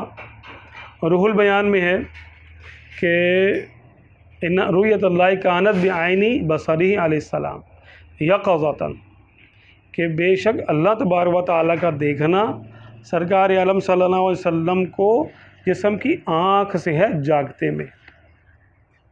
ما زاغ البصر، کہ آنکھ ٹیڑھی نہ ہوئی، آنکھ ٹیڑھی نہ ہوئی، جیسے کسی کو روشنی مارتے ہیں نا، ایسے ٹارچ مارتے ہیں تو وہ اس کی آنکھیں اس کا مقابلہ نہیں کر سکتی تو وہ آنکھیں یوں پھیر لیتا ہے ایسے ایسے۔ تو نور ہے سامنے، رب تعالیٰ کا نور ہے، تو نور بھی کیسا نور ہوگا وہ، اور دیکھنے والوں نے کیا دیکھا ہوگا۔ تو ایسا نہیں ہوا کہ آپ صلی اللہ علیہ وسلم نے آنکھیں پھیر لی یوں یوں کر لی ایسے جیسے ہم لوگ روشنی سے کر لیتے ہیں۔ ما زاغ البصر، اللہ نے صفت بیان کی، اپنے حبیب صلی اللہ علیہ وسلم کے آنکھوں کی صفت بیان کی کہ میں نے اپنے حبیب کی آنکھیں ایسی بنائی ہیں کہ میرا نور اور میرا جلوہ دیکھا تب بھی وہ ٹیڑھی نہیں ہوئی، آنکھ ٹیڑھی نہ ہوئی، وما طغى، اور نہ حد سے بڑھی۔ ایک ہوتا ہے کسی کو گھورنا شروع کر دیا ایسے، یہ حد سے بڑھنا ہے، یعنی ادب کے ساتھ دیدار کیا رب تعالیٰ کا، کہ نہ تو یوں ٹیڑھی ہوئی آنکھیں، نہ یوں کیا، اور نہ بہت گھور گھور کے دیکھا، حد سے بھی نہیں بڑھے، تو ادب میں رہے اور بھرپور دیدار کیا رب تعالیٰ کا، اور جاگتے میں کیا، تفسیر روح البیان میں آیا جاگتے میں دیدار کیا الی آخرہ، لأن وصف البصر بعدم الزیغ یقتضی ان ذلک یقظۃ ولو کانت الرؤیۃ قلبیۃ لقال ما زاغ قلبہ۔ اس لیے بصر کیوں کہا کہ آنکھیں ٹیڑھی نہیں ہوئیں؟ بولا کہ اس لیے کہ آنکھوں کا ٹیڑھا ہونا یہ تقاضا کرتا ہے کہ یہ جاگتے میں ہوں۔ اگر دل کی آنکھوں سے دیکھنا ہوتا یا خواب میں دیکھنا ہوتا تو پھر ما زاغ البصر اللہ تعالیٰ نہ فرماتا، بلکہ فرماتا ما زاغ القلب، کہ دل ٹیڑھا نہیں ہوا۔ تو آنکھ کا ٹیڑھا نہ ہونے کا مطلب کیا کہ آنکھ سے دیکھا، اور اگر دل سے دیکھنا ہوتا جیسے خواب میں تو کوئی بھی دیکھ لے گا نا رب تعالیٰ کو، وہ کوئی یعنی تخصیص نہیں ہے، خصوصیت نہیں ہے اس میں، آنکھ سے دیکھنے میں خصوصیت ہے سرکار صلی اللہ علیہ وسلم کی۔ دل سے تو ہمارے یعنی امام اعظم رضی اللہ تعالیٰ عنہ نے 100 بار دیکھا رب تعالیٰ کے جلوہ، وہ مسئلہ نہیں ہے۔ اور دل سے تو سرکار صلی اللہ علیہ وسلم ہر وقت ہی مشغول دیدار ہوا کرتے تھے، سرکار کی تو کیا ہی شان ہے۔ وَأَمَّا الْقَوْلُ بِأَنَّهُ يَجُوزُ أَن يَكُونَ الْمُرَادُ بِالْبَصَرِ بَصَرُ قَلْبِهِ فَلَا بُدَّ مِنَ الْقَرِينَةِ وَهِيَ هَا هُنَا مَعْدُومَةٌ۔ اب یہ انہوں نے عربی اور یعنی کچھ ٹیکنیکل بحث کی ہے، وہ یہاں پہ نہیں ہے، سمجھنے کے لیے۔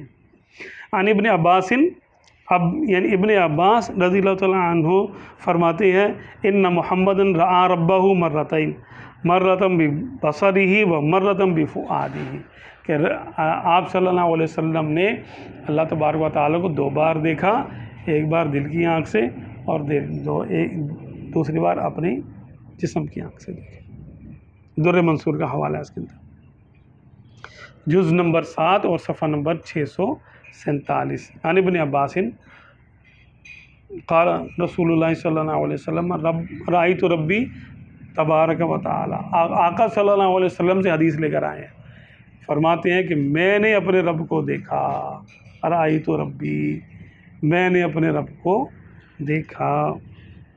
یہ امام احمد بن حنبل کی ہے، مسند امام احمد بن حنبل، حدیث نمبر 2580 اور جز 1 اور صفحہ نمبر 611۔ اچھا ہاں، قال رسول اللہ صلی اللہ علیہ وسلم رأیت ربی فی احسن صورہ قال فیما یختصم الملأ الاعلی فقلت انت اعلم یا رب قال فوضع کفہ بین کتفی فوجدت بردہا بین ثدی فعلمت ما فی السماوات والارض۔ کتاب رؤیا، باب فی رؤیت الرب تعالی فی النوم، حدیث نمبر 2149 جز 2 صفحہ نمبر 170۔ فرماتے میں نے اپنے رب کو بڑی اچھی صورت میں دیکھا، کیا بات ہے، دیکھا اور بڑی اچھی صورت میں دیکھا۔ فرمایا، میرے رب نے فرمایا کہ اے میرے محبوب، فرشتے کس بات کے بارے میں آپس میں بحث کر رہے تھے؟ فرشتے بات کر رہے تھے، جب سرکار صلی اللہ علیہ وسلم تشریف لے کے جا رہے تھے تو دیکھا کچھ فرشتے آپس میں کچھ اعمال کا ثواب پوچھنا چاہتے ہیں، ایک دوسرے سے بحث کر رہے ہیں۔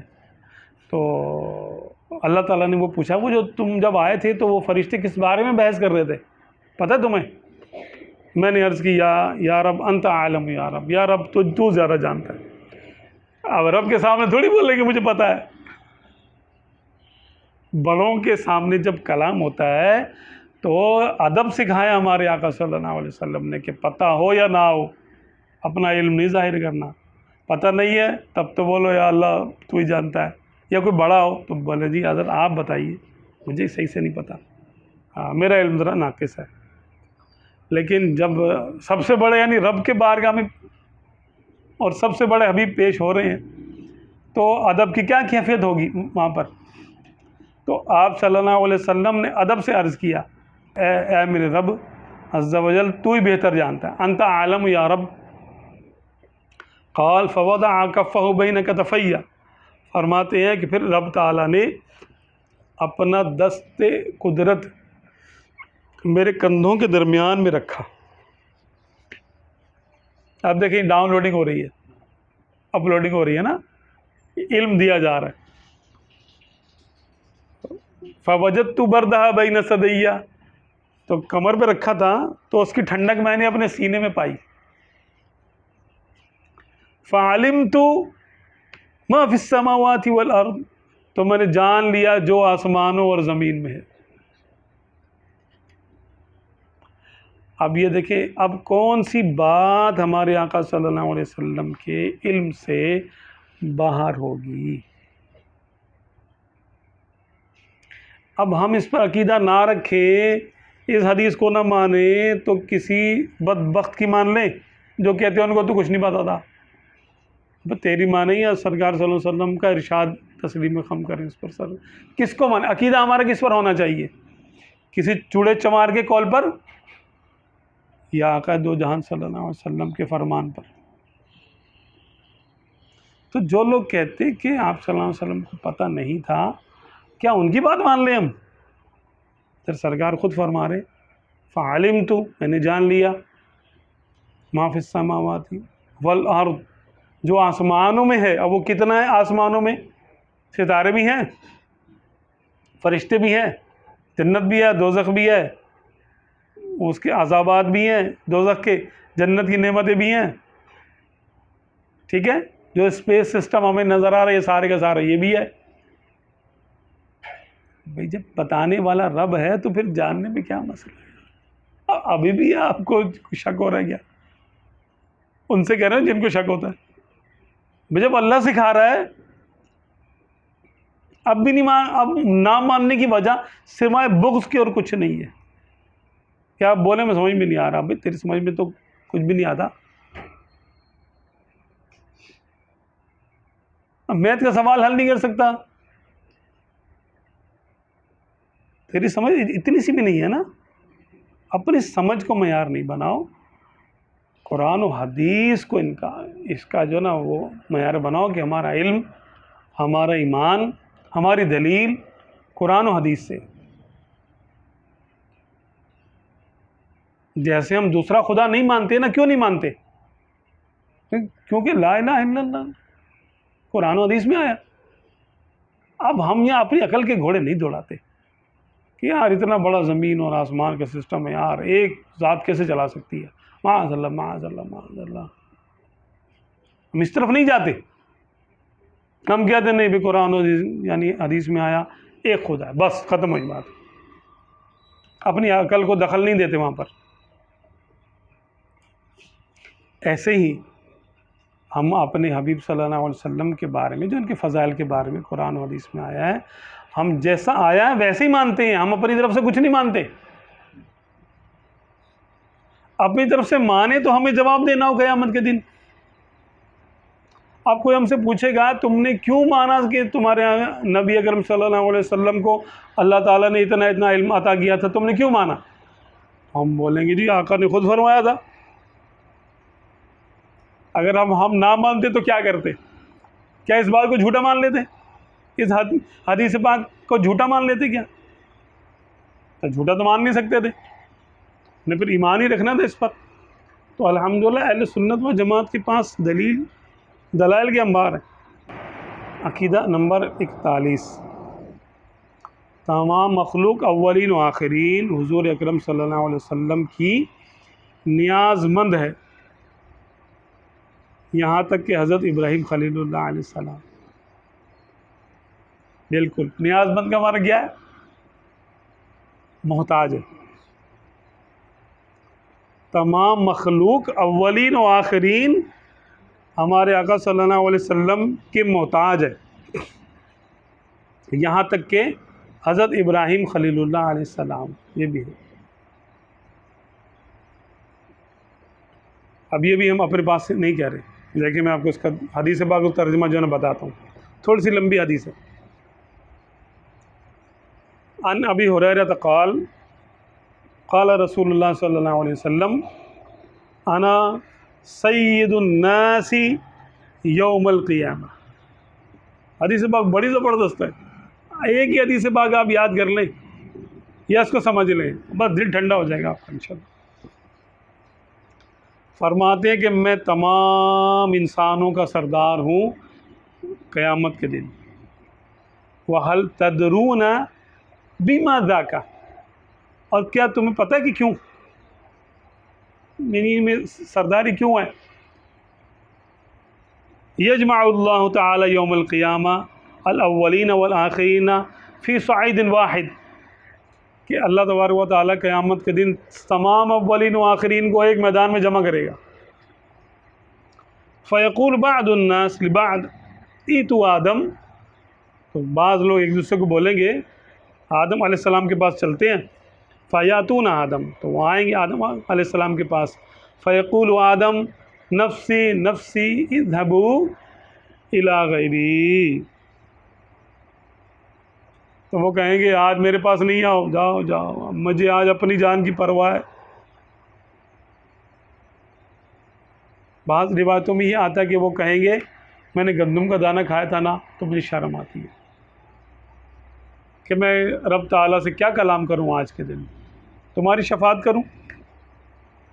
میرے تو اپنا معاملہ اللہ تبارک و تعالیٰ کی بارگاہ میں ہے، جب تک وہ اوکے نہیں ہو جاتا، کلیئر نہیں ہو جاتا، تو میں بھلا کیسے بات کروں؟ ہاں، تو یہ کہیں گے آپ ہمیں کہاں بھیجتے ہیں؟ فرمائیں گے اذهب الى نوح، نوح کی طرف جاؤ۔ فیاتون نوحا علیہ السلام، نوح علیہ السلام کے پاس آئیں گے، فیقول لهم نفسی نفسی اذهبوا الى ابراہیم، وہ کہیں گے نفسی نفسی، آج کے دن مجھے اپنی جان کی پڑی ہے، ابراہیم کی طرف جاؤ۔ وہ کہیں گے ابراہیم علیہ السلام، نوح علیہ السلام، کہ میں نے اپنے بیٹے کے لیے دعا کی تھی نا اور وہ کافر تھا، تو بس اپنی اس بات کو یاد کریں گے کہ میں نے ایسی دعا کر لی تھی کہ اللہ تبارک و تعالیٰ نے مجھے منع کر دیا تھا کہ اِنَّهُ لَيْسَ مِنْ أَهْلِكَ، تو تمہارا بیٹا ہی نہیں ہے۔ ہاں، تو اس بات کو وہ اپنی خطا شمار کریں گے اور کہیں کہ میں نے بس مجھے تو شرم آتی ہے کہ میں اللہ تبارک و تعالیٰ سے کس حیثیت میں کلام کروں، اور میں تمہاری شفاعت کروں، مجھے اپنا خیال آتا ہے کہ میں نے یہ کیوں کیا تھا۔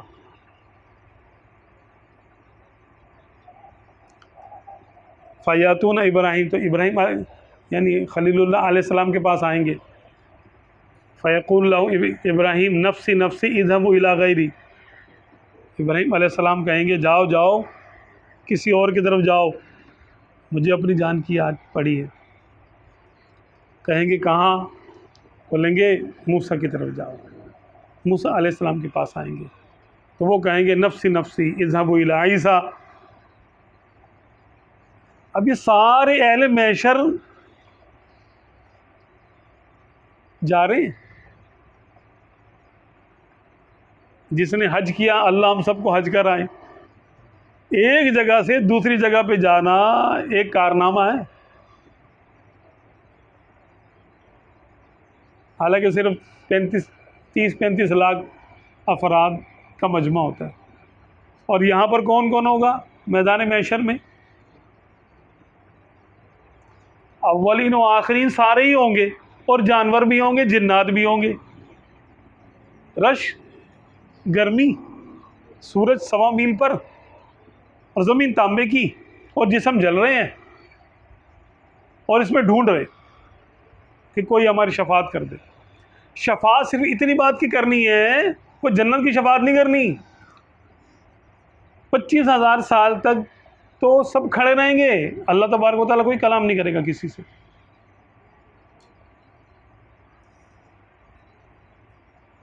کوئی کلام نہیں کرے گا، بس سب کھڑے ہیں، بس کھڑے ہی ہیں۔ سب لوگ تنگ آ جائیں گے اس انتظار سے، اور کہیں گے یار اللہ تبارک و تعالیٰ نے آج وعدہ کیا تھا حساب لے گا، اس سے کوئی یہ کہہ دے کہ وہ ہمارا حساب لے لے، جو بنتا ہے کر دے ہمارے ساتھ، بھلے جہنم میں ڈال دے، ہمیں انتظار سے ہماری جان چھڑا دے۔ اس چکر میں سب لوگ آدم علیہ السلام کو ڈھونڈیں گے۔ پہلے تو آدم علیہ السلام کو ڈھونڈنا کوئی آسان کام ہے؟ ہم تو نہیں پہچان سکتے آدم علیہ السلام کو۔ اگر ہم ڈھونڈنا چاہیں آدم علیہ السلام کو تو ہم پہلے کس کو ڈھونڈیں گے؟ اپنے دادا پردادا کو۔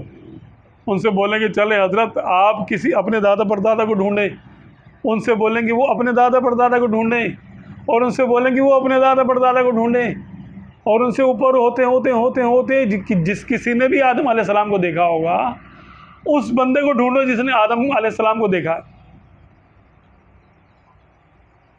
سارے مل کے پہلے اس کو ڈھونڈیں گے، اپنے سے اوپر والے کو، پھر وہ اپنے سے اوپر والے کو، پھر وہ اپنے سے اوپر والے کو، پھر کرتے کوئی شخص ملے گا جس نے آدم علیہ السلام کو دیکھنے والوں میں وہ شامل ہوگا، وہ لے کے جائے گا کہ ہاں چلو مجھے بھی یہی کام ہے، چلو چل کے بات کرتے ہیں آدم علیہ السلام سے بات۔ اب بتائیے کتنا مشکل کام ہے۔ جب وہاں پہنچیں گے وہ بولیں گے نہ میرے پاس آگے تمہیں فائدے کچھ نہیں، تم نوح کے پاس جاؤ۔ اب ان کو ڈھونڈو، نوح علیہ السلام کو پورا پروسیس وہی ہے۔ ایسے کو ڈھونڈو جس نے ان کو دیکھنے والے کو دیکھا ہو، پھر اس کو دیکھو جس نے ان کو دیکھنے والے کو دیکھا ہو، پھر وہ کرتے نیچے آئیں گے تو پھر سال ہر سال کی مدت لگے گی کہ نوح علیہ السلام کو جا کے دیکھیں گے، لوگ دیکھیں گے، تھک ہار کے وہاں پہنچیں گے روتے دھوتے، وہ کہیں گے کہ نہیں میرے پاس آنے کا کوئی فائدہ نہیں، ابراہیم کے پاس جاؤ۔ ٹھیک وہی سارا پروسیس۔ تو دھکے کھاتے، ایڑیاں رگڑ کے، بھوک اور پیاس سے حال خراب، قیامت ہے بھائی۔ الامان والحفیظ، الامان والحفیظ، یہ کرتے اب موسیٰ علیہ السلام بھی کہہ دیں گے جاؤ عیسیٰ کے پاس جاؤ۔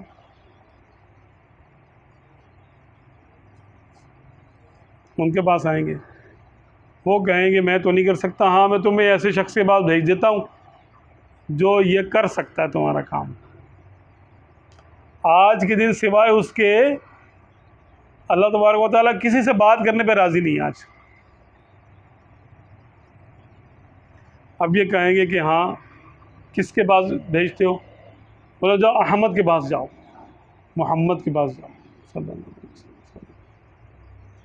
جب روتے دھوتے، دھکے کھاتے، پسینے میں ڈبکیاں کھاتے، زخمی زخمی، لہو لہو سرکار کی بارگاہ میں پہنچیں گے تو وہاں سرکار صلی اللہ علیہ وسلم فرمائیں گے آ جاؤ، یہ میرا ہی کام ہے، انا لہا انا لہا، یہ میرا ہی کام، یہ میرا ہی کام ہے. اب یہ 10-15 ہزار سال کی محنت کے بعد، قیامت کے دن 50,000 سال کا ہے نا، تو 10-15 ہزار سال کی محنت تو شفاعت والے کو ڈھونڈنے میں ہو جائے گی.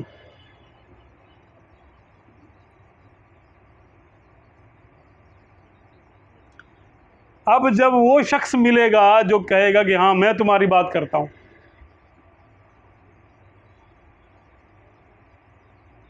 تو سب سرکار صلی اللہ علیہ وسلم کی وہاں حمد و ثنا و تعریفیں کرنا شروع کر دیں گے.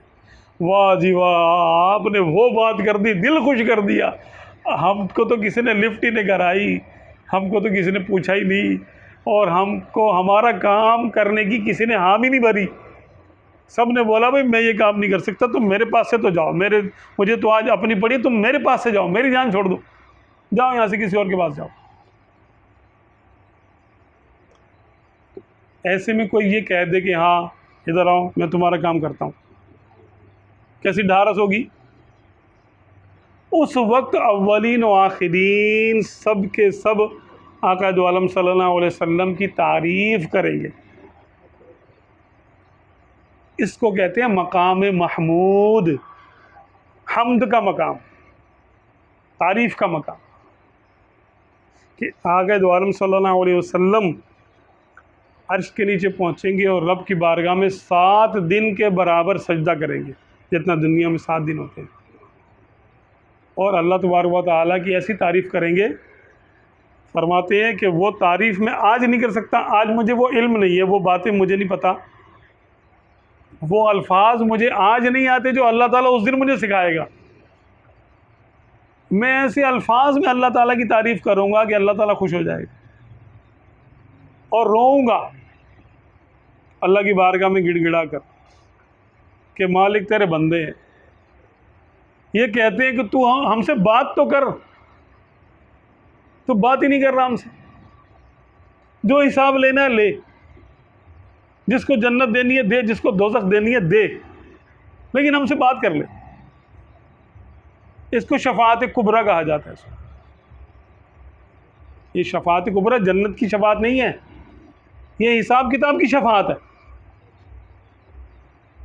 اور اس وقت آپ صلی اللہ علیہ وسلم کے ہاتھ میں حمد کا جھنڈا دیا جائے گا، اور اس جھنڈے کے نیچے سارے لوگ ہوں گے، حتیٰ کہ تمام انبیاء کرام بھی اس کے نیچے ہوں گے، اور سب آپ کی تعریف کر رہے ہوں گے کہ یا رسول اللہ آج کے دن تو آج کا دن آپ کا ہے.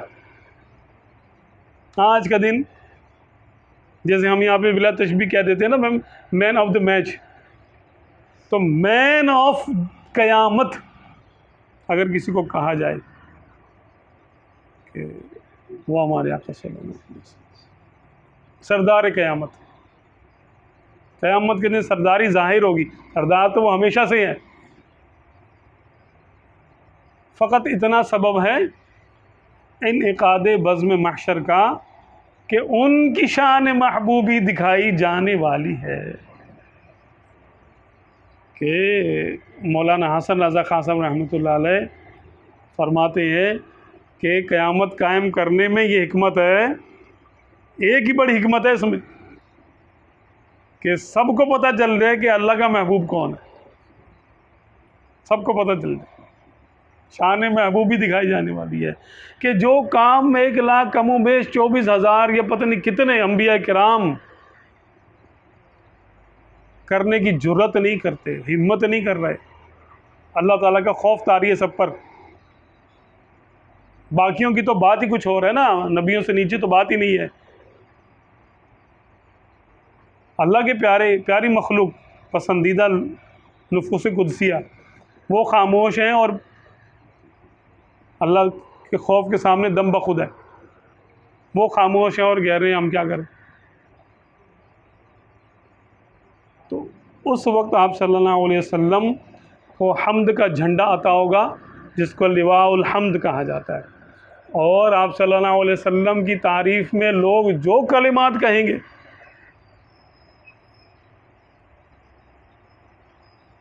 کشف الدجا بجمالہ، بلغ العلا بکمالہ، کشف الدجا بجمالہ، حسنت جمیع خصالہ، صلوا علیہ وآلہ۔ پھر آقا دو عالم صلی اللہ علیہ وسلم عرض کریں گے میرے مولا سے ان سے حساب لے لو۔ پھر اللہ تبارک و تعالیٰ فرشتوں کو حکم دے گا، ٹھیک ہے میزان لگاؤ، ترازو اتارا جائے گا اور ترازو قائم کیا جائے گا۔ جنت کو وَإِذَا الْجَنَّةُ أُزْلِفَتْ، جنت کو قریب کر دیا جائے گا۔ وَإِذَا الْجَحِيمُ سُعِّرَتْ، جب جہنم کو بھڑکا دیا جائے گا، اور جہنم کو قیامت کے میدان میں لایا جائے گا۔ 70,000 فرشتے اس کو لگام آگ کی لگام میں ڈال کے کھینچ رہے ہوں گے، اور وہ ایک بپھرے ہوئے جانور کی طرح، اس کی چونچ ہوگی، اس کی آنکھیں ہوں گی، اس کے شعلے نکل رہے ہوں گے، اور وہ اس میں سے کڑکدار آوازیں آ رہی ہوں گی، جیسے سمندر کی لہریں جب آتی ہیں تو کڑکدار آوازیں ہوتی ہیں اس میں۔ وہ آگ کا سمندر ہے، اس میں جو لہریں ہوں گی وہ دیکھنے والے ہی دیکھیں گے، اور جب وہ سامنے آئے گی سب اللہ کے سامنے سجدے میں گر جائیں گے اور کہیں گے یا اللہ آج کے دن مجھے اس سے بچا لو، کیونکہ وہ اللہ کے غضب کو ظاہر کرے گی، اللہ کے غضب کو ظاہر کرے گی۔ سارے آقا دو عالم صلی اللہ علیہ وسلم کی بارگاہ میں کھڑے ہیں، اب میزان کو لگا دیا گیا، فرشتے نازل ہو گئے، اللہ تبارک و تعالیٰ ارشاد فرمائے گا اے آدم اپنی اولاد میں سے نیکوں اور بروں کو الگ کرو، وامتازوا اليوم ایھا المجرمون، اے مجرموں آج کے دن الگ ہو جاؤ۔ تو آپ عرض کریں گے میرے مولا کتنے میں سے کتنے؟ فرمایا جائے گا 1000 میں سے 999 مجرم ہیں، ایک بندہ صحیح ہے، تو مجرموں کو الگ کر دو۔ اس وقت جب آپ مجرموں کو الگ کر رہے ہوں گے، اس کو کہا جاتا ہے بڑی گھبراہٹ کا وقت، فزع اکبر، جس کے بارے میں آتا ہے لا يحزنهم الفزع الاکبر، کہ صحابہ میرے نبی کے صحابی وہ ہیں جن کو بڑی گھبراہٹ کے وقت کوئی گھبراہٹ نہیں ہوگی، ان کو بڑی گھبراہٹ کے وقت کوئی گھبراہٹ نہیں ہوگی۔ اس کا جو احوال بیان کیا کہ رب تعالیٰ نے عوام الناس کے لیے، کہ وہ وقت ہوگا کہ بوڑھے بچے جو ہیں وہ خوف کی وجہ سے بوڑھے ہو جائیں گے، وَتَرَى النَّاسَ سُكَارَى وَمَا هُمْ بِسُكَارَى، اور تم دیکھو گے کہ لوگ نشے میں، حالانکہ انہوں نے نشہ نہیں کیا ہوگا، اپنے ہوش میں نہیں ہوں گے، وہ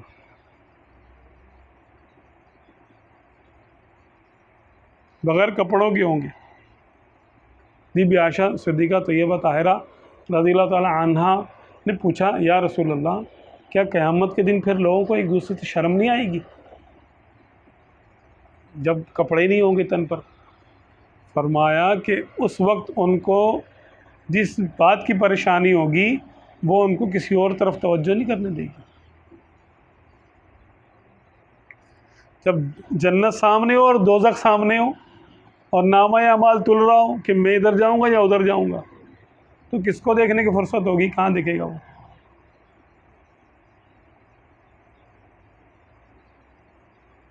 اس وقت سارے اولین و آخرین آقا دو عالم صلی اللہ علیہ وسلم کی تعریف کریں گے، انا سید ولد آدم ولا فخر، فرماتے ہیں آقا دو عالم صلی اللہ علیہ وسلم میں تمام اولاد آدم کا سردار ہوں، لیکن میں اس کو فخریہ نہیں کہتا، بطور شکر کہتا ہوں الحمدللہ اللہ نے مجھے تمام اولاد آدم کا سردار کیا۔ قیامت کے دن حمد کا جھنڈا میرے ہاتھ میں ہوگا، قیامت کے دن ہر ولی نبی اور یعنی مرسل کو میری حاجت ہوگی، میں اس بات کو فخر کے طور پر نہیں کہتا، لوگوں کا حشر میرے قدموں میں ہوگا،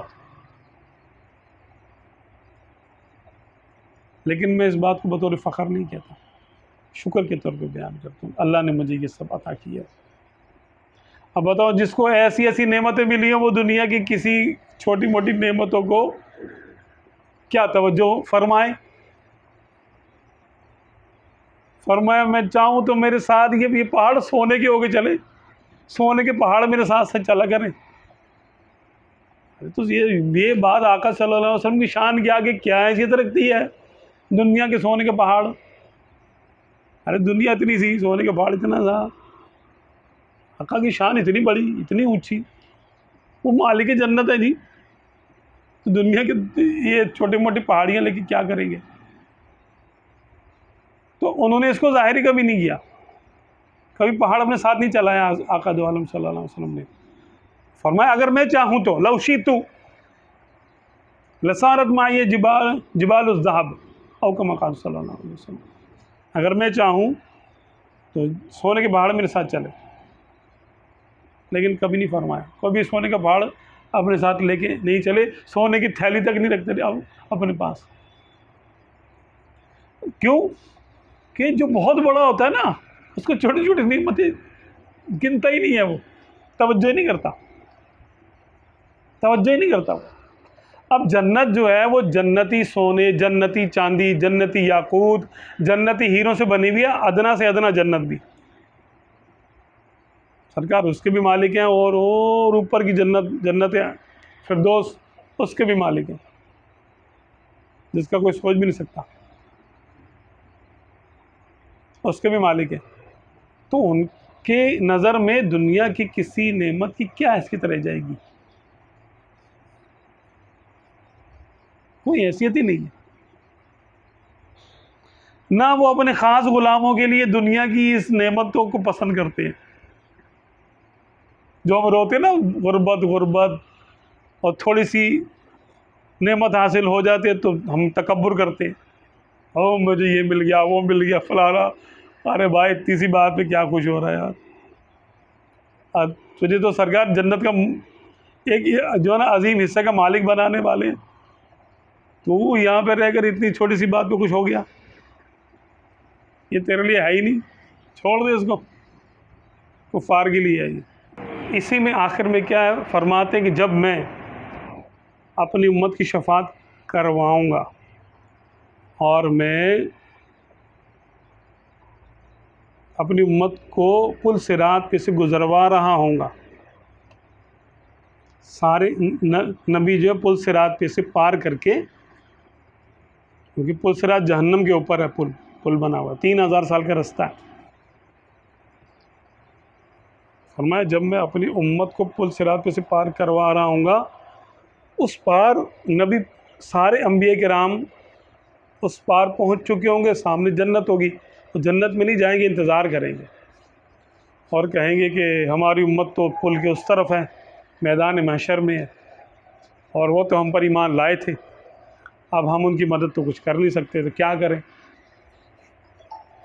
شفاعت تو آج محمد کے سر ہے، شفاعت کے سہرا محمد رسول اللہ کے سر ہے آج تو صلی اللہ علیہ وسلم۔ تو آپس میں سارے مل کے مشورہ کریں گے اور کہیں گے کہ پھر انہی سے کرواؤ شفاعت اپنی امت کی بھی۔ تو وہ آئیں گے مختصراً یہ کہ آ کر عرض کریں گے سرکار آپ اپنی امت کی شفاعت کر رہے ہیں تو ہماری امت کی بھی شفاعت فرما دیں۔ سرکار فرمائیں گے اچھا بھی رک جاؤ ذرا، میں اپنی امت سے فارغ ہو جاؤں پھر تمہاری بات کرتا ہوں۔ اب بتائیے، فقط اتنا سبب ہے انعقاد بزم محشر کا تمہاری شان محبوبی دکھائی جانے والی ہے۔ تو ایسے کو ہم اللہ تبارک و تعالی ہمیں توفیق دے کہ ہم ایسے آقا کا کہ جن کا کوئی مثل و مثیل ہی نہیں ہے، جن کا کوئی انبیاء کرام میں ان کے جیسا کوئی نہیں ہے، اونچے اونچے یہاں جھکتے ہیں سارے انہی کا دم بھرتے ہیں۔ شعر ہے نا بڑا پیارا، نظروں میں کتنی ہیج ہے دنیا صلی اللہ علیہ وسلم۔ تو ہمارے آقا صلی اللہ علیہ وسلم کی جو شانیں ہیں وہ بڑی عرفہ و اعلیٰ ہیں، وہ قیامت کے دن ظاہر ہوں گی تو پتہ چلے گا۔ آج کچھ ظاہر نہیں ہوتا، آج تو دلیلوں پہ لوگ جاتے ہیں۔ ارے دلیل کو چھوڑو، دل سے پوچھو اپنے۔ دلیلیں تو بدلتی رہتی ہیں، اور دلیل ہر ایک کی سمجھ میں نہیں آتی، کیونکہ دلیل عقل سے، اور عقل بہت چھوٹی ہے۔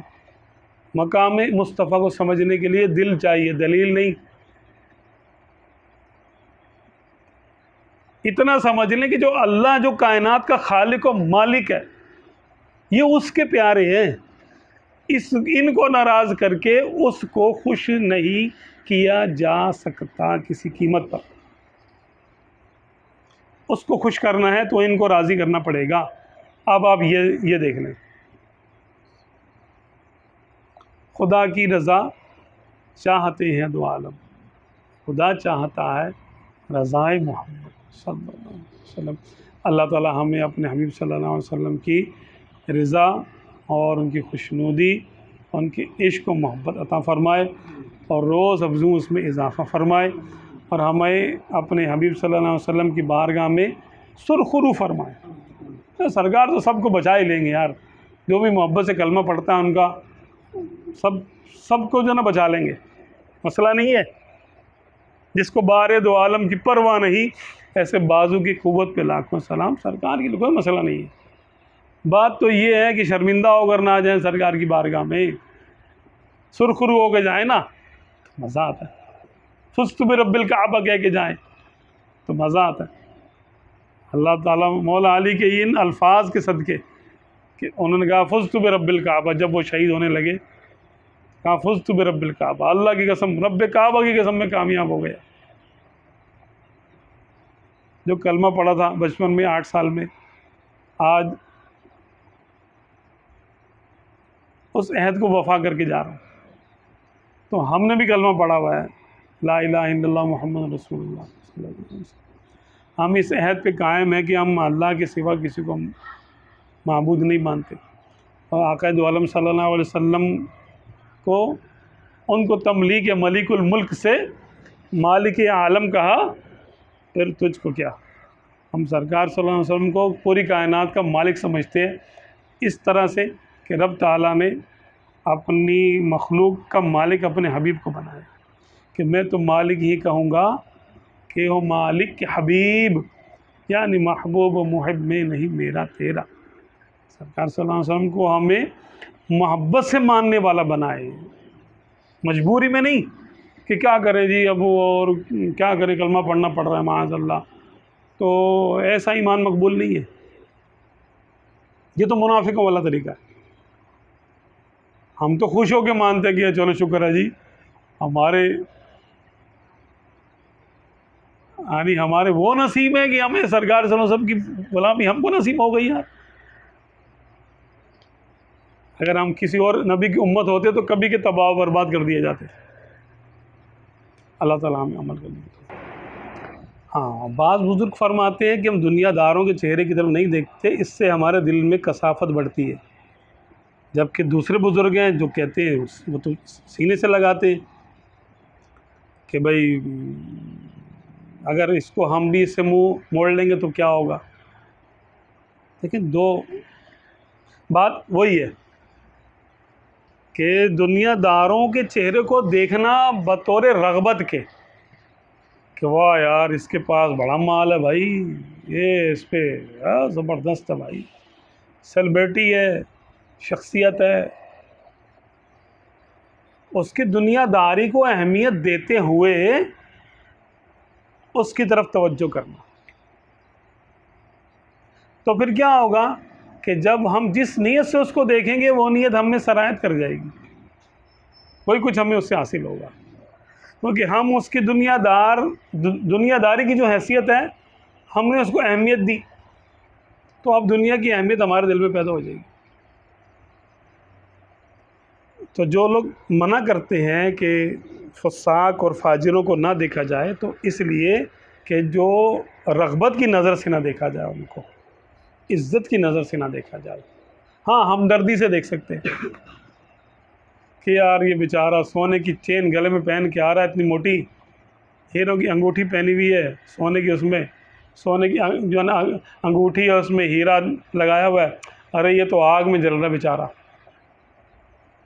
توبہ استغفر اللہ۔